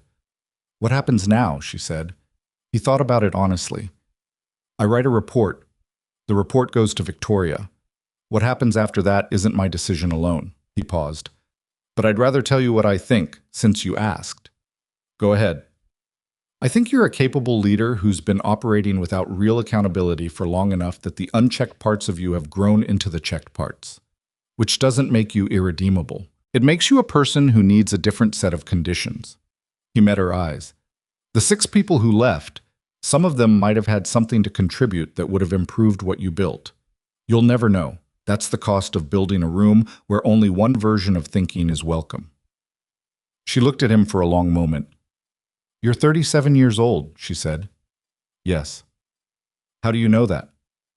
I've been watching people perform under pressure since I was 22, he said. A different kind of pressure, but the patterns are the same. She looked down at her folded hands. Then she said something he hadn't expected. Can I give you something? She opened her desk drawer and took out a folder. Not a personal one like Patricia Chen's, a company folder properly labeled, sitting there like it had been waiting. She held it across the desk to him. Client Services Workflow Review, she said. Internal audit 18 months ago. Commissioned by me, technically. But the findings were written by Marcus Hawley, who was my deputy director at the time and left 5 months later. She paused. I told him the findings were not ready for distribution, and I filed the report in my own records, rather than forwarding it to corporate. The findings disagreed with the direction I'd already chosen. Cole opened the folder. He read the first 3 pages, which was enough to understand what was in it. A rigorous, well-structured internal analysis that had reached conclusions substantially different from Carol Spence's proposal, and that would, if it had been distributed and implemented, have probably prevented at least some of what went wrong. He looked up at her. Why are you giving me this? He said. Because I've been carrying it for 18 months and I'm tired of carrying it, she said, and because you're the first person who sat across from me and described what I am without treating it as an attack. She looked at him with the directness of someone who'd made a decision and gotten past the part where the decision could still be unmade. Also because Marcus Hawley deserves to have it matter that he wrote it. Cole closed the folder. He thought about Patricia Chen sitting in his office with her own folder under her arm, saying, I'm more afraid of what it means if I keep not saying it. He thought about the particular specific courage of admitting to something when the admission costs you something real. I'll make sure it's part of the record, he said. She nodded once. Then she straightened in her chair. A small physical shift, the movement of a person collecting themselves. I'd like to request something. Go ahead. Whatever process follows from your report, I'd like to be part of it. Not in the sense of protecting my position, in the sense of actually correcting what I've done. She paused. I'm aware that might not be what the company decides, but it's what I'm asking for. Cole was in the elevator going down to the lobby when his phone rang. The number was the 31st floor of the Portland Tower, Gerald Park. You're in Seattle, Gerald said, which was his way of acknowledging he knew Cole was busy and was calling anyway because it was important. What happened? Cole said. Damian Cross happened, Gerald said, or the aftermath of him, which is slightly different. A pause. He lawyered up about 3 weeks ago, which you knew. What you may not know is that his lawyer filed a motion this morning asserting wrongful termination and naming Vanguard Horizon, Victoria Sterling personally, and you. Cole stood in the lobby of the Seattle regional office and absorbed this. Me specifically, he said. You specifically. The assertion is that your appointment to the regional director position constitutes evidence of a biased termination, that you had a personal conflict with Cross, that your appointment was a reward for that conflict, and that the stated reasons for his termination were post hoc rationalizations rather than genuine cause. Gerald's voice was measured, reporting it the way Tobias reported data, stripped of drama but not of weight. Sasha has been briefed. Legal is handling the filing, but I thought you should know before you read it somewhere else. Cole looked at the glass doors of the lobby, at the drizzle-gray street outside. Who else knows? He said. Sasha, legal, me. Victoria was briefed this morning. What did she say? A brief pause. She said, and I'm quoting here, "Let him file. We have the documentation." Gerald paused. She also said to tell you that your report from Denver was exactly what she needed and to keep going. Cole stood there for another moment. In some part of him, the part that had spent 4 years in a job designed not to attract attention, the part that had learned to measure safety by how little noise he made. There was a response to this that was close to the feeling he'd had standing outside Damien's office, waiting for the meeting designed to fire him. The awareness of being exposed, of having done a thing that produced consequences. And then there was the other part. The part that had read Patricia Chen's folder and Carol Spence's suppressed audit, and 14 months of Tobias's departure data, and the body language of 37 people in a conference room where 40 minutes passed without a single contradiction. The part that knew, with the same certainty he'd used to know which direction to move in the dark, that the work he was doing was the right work. Tell Sasha I'll call her in an hour, he said. And tell Gerald, tell yourself, thanks for calling me directly. That's what you said to do, Gerald said. I know. I didn't know if you'd do it. You said to do it, so I did it, Gerald said, with a simplicity that Cole found more reassuring than any elaborate affirmation would have been. He went back to the hotel and called Sasha. She walked him through the filing in the precise, unemotional way she handled everything legal, which was to say she gave him the actual information rather than a softened version of it, and answered his questions with full answers. And when he asked her what she actually thought about their position, she said, I think Cross's lawyer is making a bet that the disruption of litigation is more costly to Victoria Sterling than settling would be, and I think he's miscalculated who he's dealing with. A pause. Also, the documentation is comprehensive. We did the work. The documentation reflects the work. Anything I need to do differently in Seattle? He said. No, she said. Keep doing exactly what you're doing. The best thing you can do for this case is produce a solid, documented, defensible review. He went back to work.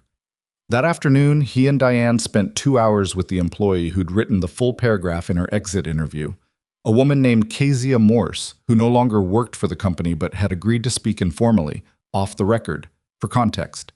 She met them in a coffee shop 3 blocks from the office and was guarded for the first 20 minutes and then, gradually, less guarded, because Diane was very good at the particular skill of making people feel that their experience was being accurately received rather than processed. What Kezia described matched what Cole had assembled from the data and the observation in Carol Spence's own careful admission. But it matched it in the way that a person's actual account of something always differs from its reconstruction. It had texture and specificity, and the kind of small, seemingly unimportant details that were, in fact, the most important details. The way a certain idea would get discussed in the room and then appear in Carol's next proposal without attribution. The way a particular person's suggestions were consistently slightly reframed before being accepted, just enough that they became Carol's version of the idea rather than the person's.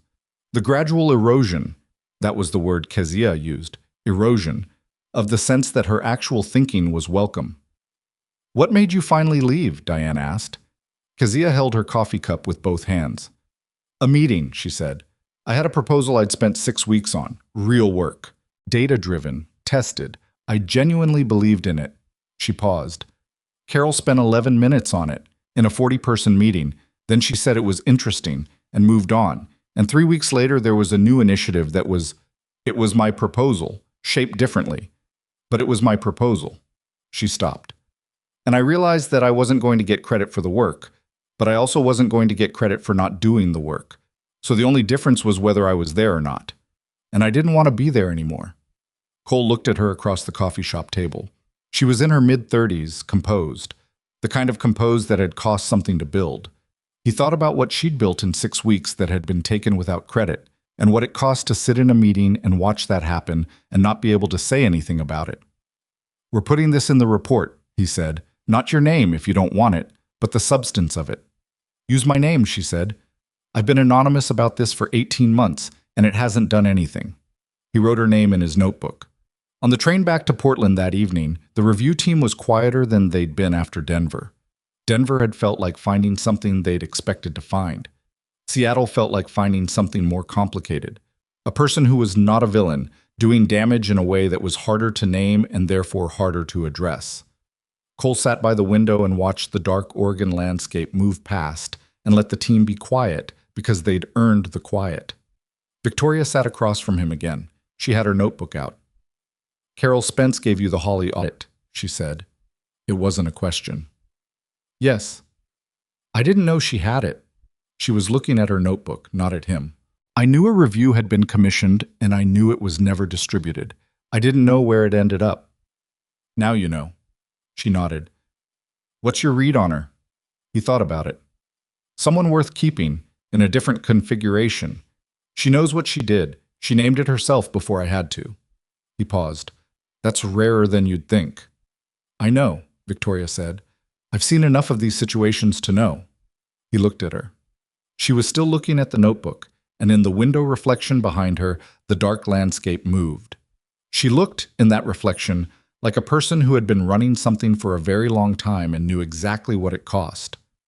"The Cross lawsuit," he said. "I know about it." "Are you worried?" She finally looked at him. "Are you?" He considered it honestly. "About the lawsuit, no.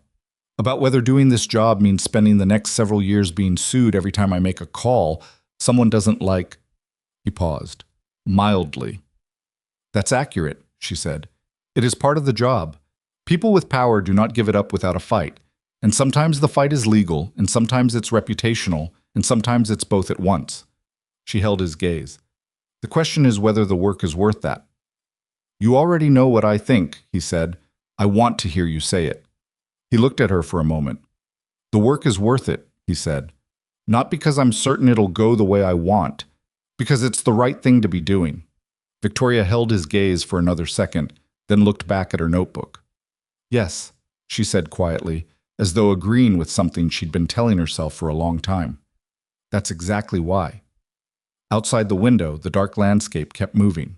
The train carried them south through the rain-wet Oregon night, toward Portland, toward everything still unfinished and unresolved, toward the morning that would bring more of the same difficult work that was nonetheless exactly the right work to be doing.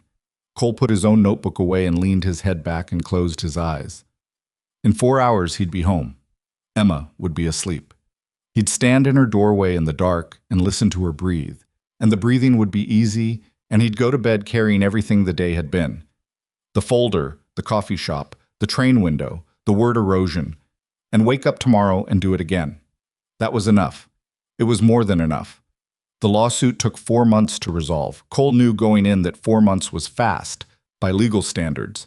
Sasha had told him to expect 6 to 9, and when it settled in 16 weeks, he asked her why it had moved so quickly, and she said, with her characteristic absence of dramatic framing, because their lawyer looked at the documentation and did the math.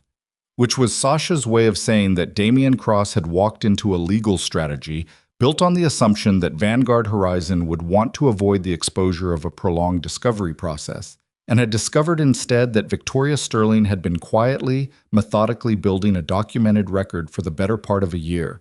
Her own notebooks, the internal investigation, Patricia Chen's folder, the complaint files, the falsified performance reports, and that discovery would not expose the company. It would expose him. The settlement terms were not public. They didn't need to be. What mattered, practically, was that the legal claim against Cole's appointment was withdrawn, the wrongful termination assertion was dropped, and Damian Cross signed a document that Sasha described as comprehensive, with a satisfaction she didn't bother to conceal. Cole learned about the settlement on a Tuesday morning in February, standing in the kitchen making Emma's lunch. His phone buzzed with a text from Sasha. 2 sentences, no punctuation, entirely characteristic. And he read it twice and set his phone down and finished making the sandwich. Turkey, no mustard, the crust cut off because Emma had strong feelings about crusts that had not moderated over time. Emma came into the kitchen in her school clothes with her hair only half brushed, which was a negotiation they'd been having for approximately 3 years. "You're smiling," she said, opening the refrigerator. "Am I?" "You have the thing where you're trying not to smile and it's not working." She pulled out the orange juice. "What happened?" "Some work stuff got resolved."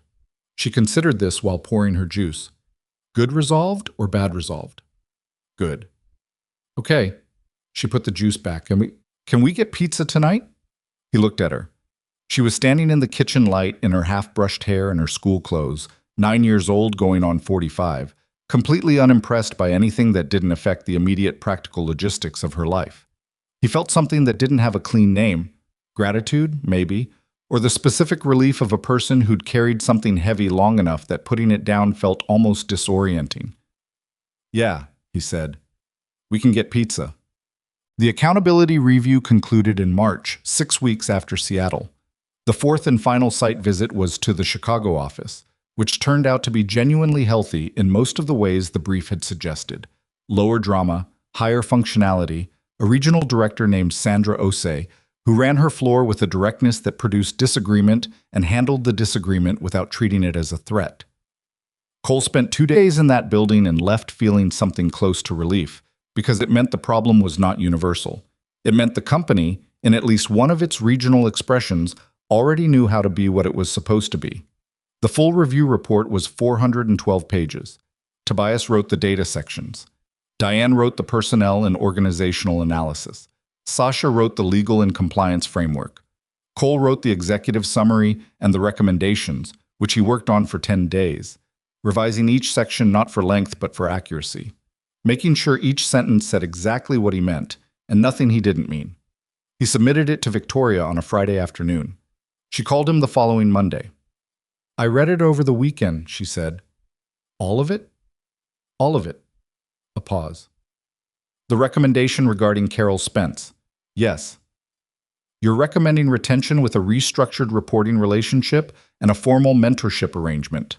She said it neutrally, not approving or disapproving. "A lot of people would have recommended termination." "Termination would have been easier," Cole said. "It wouldn't have been right." "Tell me why." He'd thought about this enough that he didn't need to organize it before speaking. "Because she's the only person in the 4 sites who gave me something I didn't ask for. She handed over documentation that implicated herself without being pressured to do it. That's not the behavior of a person who doesn't have the capacity to do better. It's the behavior of a person who hasn't been in an environment that required it of her." He paused. "And because the 6 people who left her floor deserve to have their departure mean something, not as punishment for her, as change." Victoria was quiet for a moment. "The recommendation for Arlene Cho," she said. "Promotion to Deputy Director, Denver office. Immediate. You're pulling her out from under Hollis Burke. She's been holding that floor together for 4 years without credit. Burke's restructuring is going to require someone with her institutional knowledge, and that someone is going to have her actual title this time." "Burke agreed to the restructuring?" Victoria said. "He didn't love it," Cole said, "but he understood it. Hollis Burke is not malicious. He's incurious. He found a system that produced results and stopped examining whether it was the right system. Once you show him what the system is actually costing, he's capable of adjusting." He paused. "He's going to be uncomfortable for a while. That's appropriate." "And Marcus Hawley," Victoria said. The name of Carol Spence's former deputy director, the one who'd written the suppressed audit and left 5 months after it disappeared into Carol's desk drawer. "I'd like to reach out to him," Cole said. "Not to offer him his job back. He's been somewhere else for a year and a half, and it's not my place to pull him back. But he spent 6 weeks on a piece of work that was used without his knowledge and filed without his credit. He deserves to know that it's in the record now, that it mattered." The silence on the line had the texture of Victoria thinking, which Cole had learned to recognize as distinct from the silence of a person formulating a response. It was the silence of someone who was actually processing rather than waiting for their turn. "You're a different kind of leader than I expected," she said finally. "What did you expect?" "Someone more transactional," she said. "Military background, operations focused. I expected someone who would identify problems and remove them. Clean solutions. Efficient." A pause. "What you actually are is more—" She stopped, finding the word. "Interested. In what people are rather than what they're doing wrong." "People are the problem," Cole said. "But they're also the solution. You can't treat them as one without treating them as the other. That should be in the report." "It's in the introduction," he said. "Page 3. She laughed. It was a short, genuine sound, not her professional register, and it caught him slightly off guard because in 4 months of working together, it was the first time he'd heard it.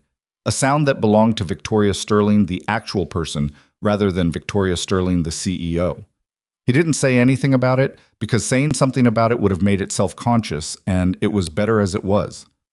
"I want to talk about what comes after the review," she said, shifting back to the working register. "The structural changes, the reporting framework, the follow-up process. I'd like you to build it." "I figured," he said.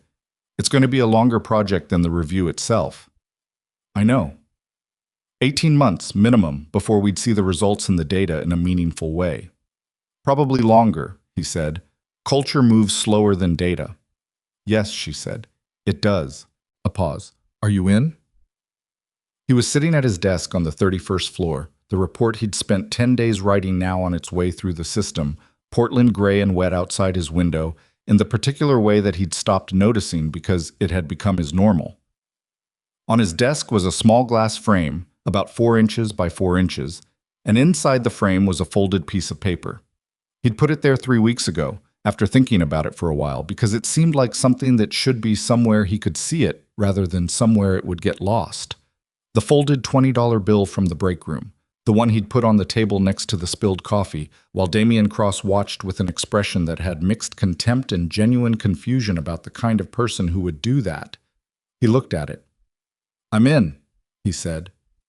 He called Marcus Hawley that afternoon. Hawley was currently working as an independent consultant, which was the career path of a person who'd left a corporate job under circumstances that made returning to another corporate job feel complicated, and he picked up on the third ring with the careful neutrality of someone who didn't recognize the number. Cole introduced himself and explained why he was calling, simply and directly, the way he did everything. There was a long silence on the line after he finished. "She kept it," Hawley said finally. Not angry, more like a person encountering a fact they'd wondered about for a long time and still didn't entirely know what to do with. "All this time." "She did," Cole said. "I don't know what she thought she was going to do with it, but she kept it." Another pause. "And she gave it to you?" "Yes." Cole could hear the sound of wherever Hawley was. Indoors, quiet, maybe an office or a home workspace. The sound of a person sitting with something. "Did it?" Hawley started, stopped, started again. "Did it change anything, practically?" "It's in the formal record of the review," Cole said. "It's cited in the recommendations section. The analysis you built informed 2 of the 4 structural changes we're proposing for the Denver region." He paused. "You did real work. It did real things, just later than it should have." A longer silence. "I spent 8 months after I left convinced I'd been wrong," Hawley said. "That I'd read the situation wrong, that the proposal wasn't as strong as I thought, that maybe she was right to shelve it." "She wasn't right to shelve it," Cole said. "She knew she wasn't right to shelve it. That's why she kept it." Hawley made a sound that wasn't quite a laugh and wasn't quite anything else. "I don't know what to do with that." "You don't have to do anything with it," Cole said. "I just thought you should know." They talked for another few minutes. Cole told him what the recommendations involved, how the audit's findings had been incorporated, what the timeline for implementation looked like. Hawley asked intelligent questions, the questions of a person who'd thought hard about this material and hadn't lost the fluency for it despite a year and a half away from it. Before they hung up, he was quiet for a moment. "Thank you for calling," he said. "You didn't have to." "I know," Cole said. "I wanted to." He put the phone down and sat with the quiet for a minute. Outside his window, the rain had started again. Proper rain this time, not drizzle, the kind that came in off the coast and meant business. He watched it hit the glass in long, diagonal lines and thought about what it meant to do work that didn't get credited, and whether the absence of credit negated the value of the work, and decided, as he usually decided, that it didn't. The work was the work. The record was the record. Both of those things were true even when no one was looking at them. In April, Emma's specialist confirmed what the previous 6 months of monitoring had been suggesting, that her respiratory condition, while not gone, was stable in a way it hadn't been stable before. Not cured. The doctor was clear about that, because doctors who overpromised outcomes in either direction made Cole's jaw tighten, but managed. The medication regimen was working. The specialist's visit intervals could be extended from every 6 weeks to every 3 months. Cole sat in the specialist's office while Emma sat on the exam table swinging her feet, apparently unbothered by the entire conversation, and listened to the doctor explain what the numbers meant. He understood the numbers. He'd been reading variations of those numbers for 6 years and had developed a layman's literacy in what they signified that he'd never wanted to develop, but had anyway, because that was what you did. "Any questions?" the doctor said. "No," Cole said. "Thank you." In the car afterward, Emma said, "You had the not smiling smile again." "Did I?" In the doctor's office. She had her seatbelt on and her backpack in her lap, and she was looking at him with the inventory look. "Is it good news?" "It's good news," he said. "About my lungs." "About your lungs." She considered this. "Mrs. Hadley said I should do swimming, for lung capacity." Mrs. Hadley might be right. "I don't love swimming," Emma said. "You don't love swimming yet," he said. "You didn't love spelling tests either." She made the face she made when she was conceding a point without actually conceding it verbally, which was a look he was fairly sure she'd inherited from Danny, because Danny had made the same face when she was 26, and not willing to admit someone else was right. He'd loved that face on Danny. He loved it on Emma for different and complicated reasons that he didn't try to fully articulate to himself, because some things were better left as feelings than turned into sentences. He drove. The city moved around them in the April light, which was different from the winter light, softer and more tentative, the way spring light always was in the Pacific Northwest. Not the bold arrival of spring in other climates, but a gradual, uncertain brightening, as though the sun wasn't entirely sure it was welcome yet. "Dad?" Emma said. "Yeah." "Are you happy?" He looked at her briefly, then back at the road. It was a direct question, the way her questions usually were. She hadn't learned yet to be indirect about the things she actually wanted to know, which was one of his favorite things about her. He thought about the question honestly. He thought about the 31st floor and the project brief for the next phase of the cultural review and the glass frame on his desk, and Gerald Park saying, "You said to do it." So I did it, and Sasha's 2-sentence text message, and Victoria's laugh on the phone, and Marcus Hawley saying, "I don't know what to do with that," and all 412 pages of the report, and the yellow legal pad, with the columns of numbers from the night after he was fired, and the break room at 11 o'clock, and the sound of rain on an office window, and a small woman in a gray uniform with steady, dark, complicated eyes, and her hands trembling. "Yeah," he said, "I think I am." Emma seemed to find this satisfactory. She opened her backpack and pulled out a library book, the current one in an apparently endless series about a girl who could talk to animals, and settled into reading with the complete absorption she brought to books, the kind of absorption that made her unreachable for transportation purposes, which was fine. He didn't need her to talk. He drove them home. He had dinner with Victoria in May. Not a business meeting. She'd been clear about that when she suggested it, which he appreciated, because the clarity saved them the performance of calling it something professional when it wasn't. A restaurant she chose, quiet, the kind of place with low lighting and a menu that didn't need to advertise.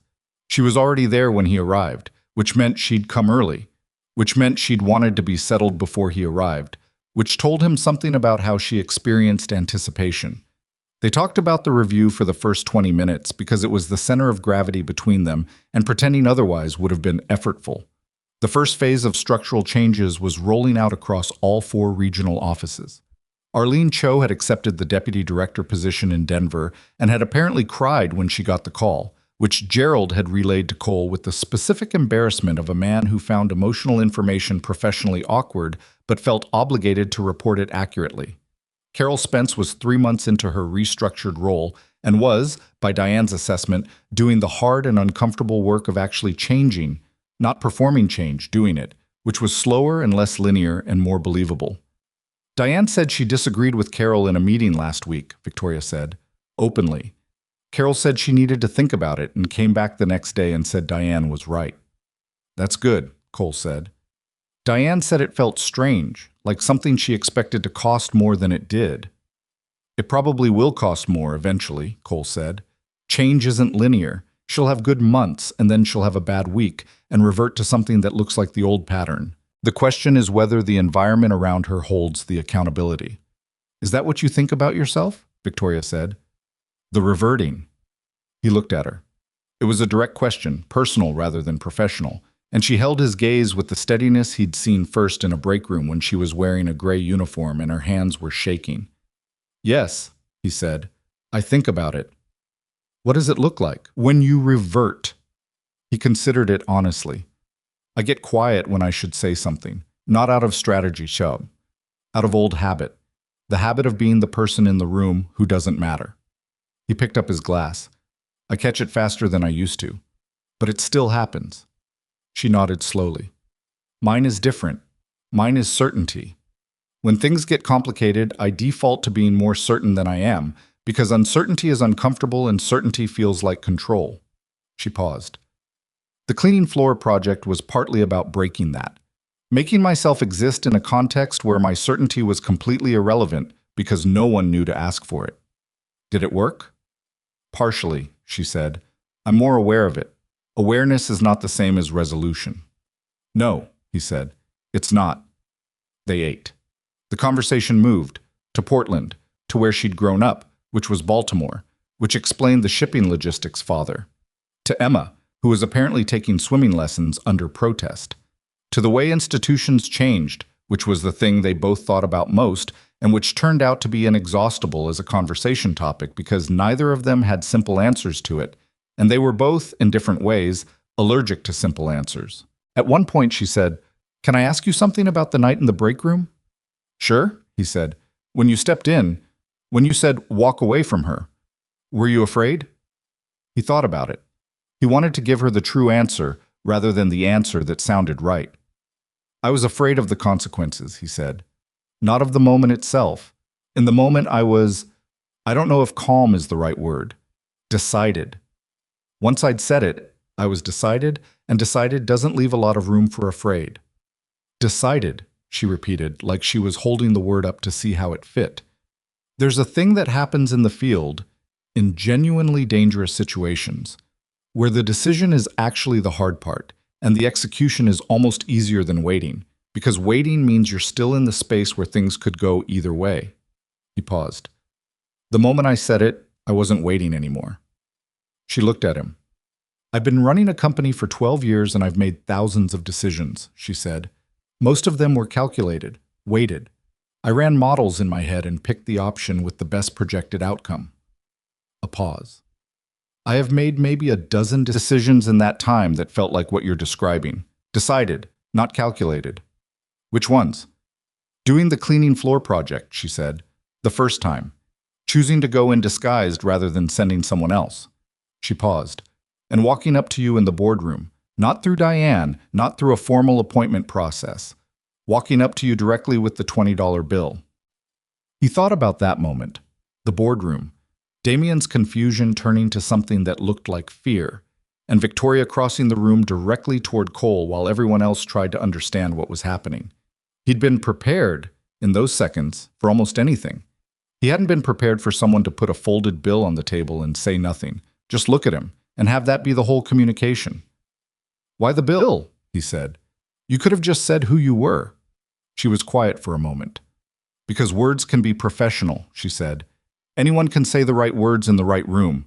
But you gave me $11 in the rain when you had 13. That's not a word. That's a fact about who you are. She looked at the glass frame on her mental image of his desk, the way he had looked at the actual glass frame on his physical desk when he told her he was in. I wanted the response to be the same kind of fact. He sat with that. Outside the restaurant, the May evening was doing something that Portland evenings in May occasionally did, which was to be actually warm. the city briefly and tentatively releasing the grip of the long, wet winter. People moved on the sidewalk outside the window with the particular looseness of people who had been cold for months and had not yet stopped being surprised by not being cold. For what it's worth, Cole said, it worked. She almost smiled. The almost smile, he'd learned, was how Victoria Sterling looked when something had landed the way she'd hoped, when the fact matched the intention. She didn't perform satisfaction. She allowed it, briefly, and then she moved on. They moved on. They talked about the next phase of the review project, and about whether the structural framework they'd built could be documented in a way that made it transferable rather than dependent on the specific people who'd built it, which was a question Cole cared about deeply because he'd seen enough initiatives die with the departure of the person who'd championed them to know that the initiative had to be bigger than any one person. That's the work after the work, he said. It usually is, she said. They left the restaurant at 9:30. On the sidewalk, the warm evening was still going, still mildly astonishing after months of rain. Victoria had a car waiting. Cole had walked from his apartment 12 blocks away because the evening had seemed worth walking in. Good dinner, she said. Yeah, he said. It was. She got in the car. He walked home in the May warmth through the quiet blocks of the city, thinking about nothing in particular, or rather thinking about everything at once in the unfocused way that happened when the mind was neither on task nor fully at rest. He thought about what Holly had said. I don't know what to do with that. And how that feeling, that specific disorientation of receiving something you'd stopped expecting, was one of the truest feelings he knew. He thought about Emma's inventory look and the doctor's measured good news, and Arlene Cho apparently crying in Denver, and Patricia Chen's folder, and the seam in a cleaning uniform shoulder that had bothered someone for 3 weeks. He thought about Danny, the way he thought about her sometimes in the quiet of a good day, not with the sharp particular grief of the early years, not the grief that had sent him to Portland and changed everything, something gentler. The acknowledgement of a person who had been real and was gone and whose absence had shaped what he'd become in ways that were still, 7 years later, occasionally surprising to him. He thought she would have had opinions about all of this. She always had opinions. She would have had specific thoughts about Victoria Sterling, delivered at 10 o'clock at night with the directness she'd applied to everything, and she would have had thoughts about the legal pad and the columns of numbers and the moment in the break room and all of it. She would have been interested. She had always been interested in what people were actually made of, which was maybe where Emma got the inventory look. He didn't say any of this to anyone. He just walked home through the warm evening and thought it. In June, Cole moved their apartment. Not far. 12 blocks north, same neighborhood, different building. The new apartment was not dramatically better than the old one. It was bigger by one room, which meant Emma had space for the desk she'd outgrown the lack of, and the building had a small courtyard where she could sit outside with her books in good weather, and the windows faced east rather than a parking structure. Cole had spent 3 weekends looking and chose this one because Emma had stood in the center of the empty living room on the second visit and said, "It feels like somewhere people live," which was, he thought, about as accurate a criterion as any. The move took a Saturday and the help of Gerald Park, who turned out to be stronger than his office job bearing suggested, and Lynn, who drove down from her place north of the city with her oldest kid in tow and was characteristically efficient about the whole operation. They ordered Thai food at 6 o'clock and ate it on the floor of the half-assembled living room because the table was still in pieces. Emma and Lynn's oldest, who was 12 and named Theo, and had recently discovered that being 12 was an identity rather than just an age, sat in the half-assembled living room and argued about something that Cole couldn't follow at first, and then realized was a detailed dispute about the rules of a card game, both of them completely invested in being right. He watched them from the kitchen doorway with a plate of pad thai and felt the specific texture of that moment, the cardboard boxes and the bare walls and the sound of 2 kids arguing passionately about a card game and Lynn laughing at something Gerald said about the structural integrity of cheap particle board furniture. He put the feeling in the notebook. Not words, just a mark. A date. The shorthand he'd developed for this was real, and I want to remember it. Later, after Gerald and Lynn and Theo had left and Emma was in bed in her new room for the first time, Cole stood in the kitchen of the new apartment doing nothing in particular. He was surrounded by boxes. The windows were dark. The courtyard below was empty. The place smelled of cardboard and the Thai food and the faint clean smell of somewhere new. He found the glass frame in a box labeled Desk, MISC, and set it on the kitchen counter because the office furniture wasn't assembled yet. The folded $20 bill inside it looked the same as it had looked on the break room table, which was to say it looked exactly like a $20 bill that had been carried in a wallet by someone who couldn't afford to spend it and had spent it anyway. He'd been asked once by Diane what it meant to him. They'd been in the middle of the Seattle debrief and she'd noticed it on his desk and asked with the directness that was her default, and he'd said he hadn't decided yet, which was true at the time. He thought about it now, in the kitchen of the new apartment, in the quiet after a good day. What the $20 bill meant was not a lesson, exactly. He was skeptical of lessons. In his experience, the things that happened to people rarely arrived with their meaning already attached, like a label.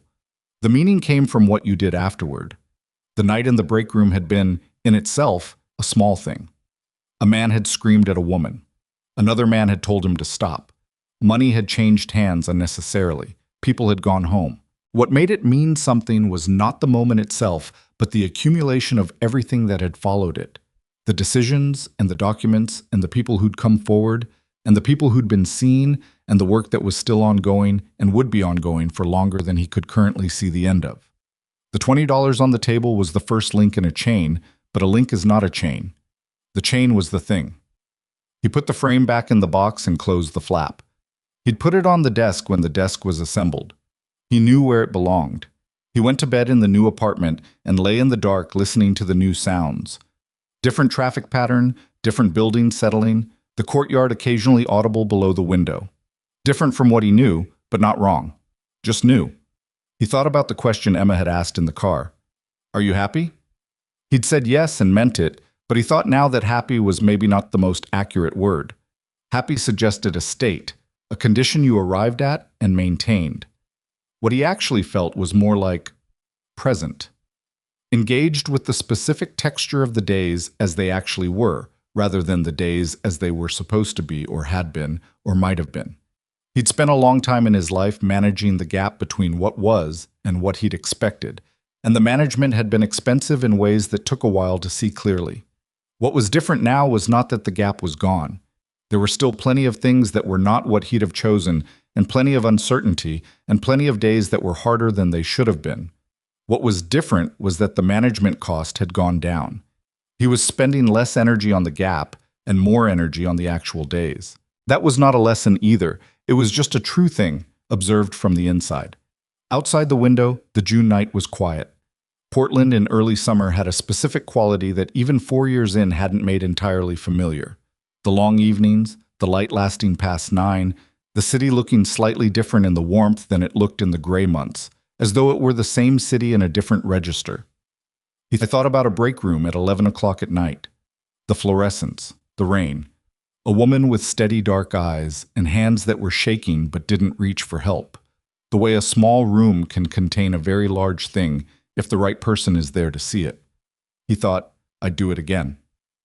He fell asleep and the new apartment settled around him. And in the next room, Emma breathed easily in the dark. And outside the city went on doing what cities do, holding all of its people simultaneously, their separate lives running parallel and occasionally intersecting in ways that nobody planned and nobody could have predicted, and being, despite everything, exactly the kind of place where a small thing could become a large thing if somebody was willing to stand still long enough to let it.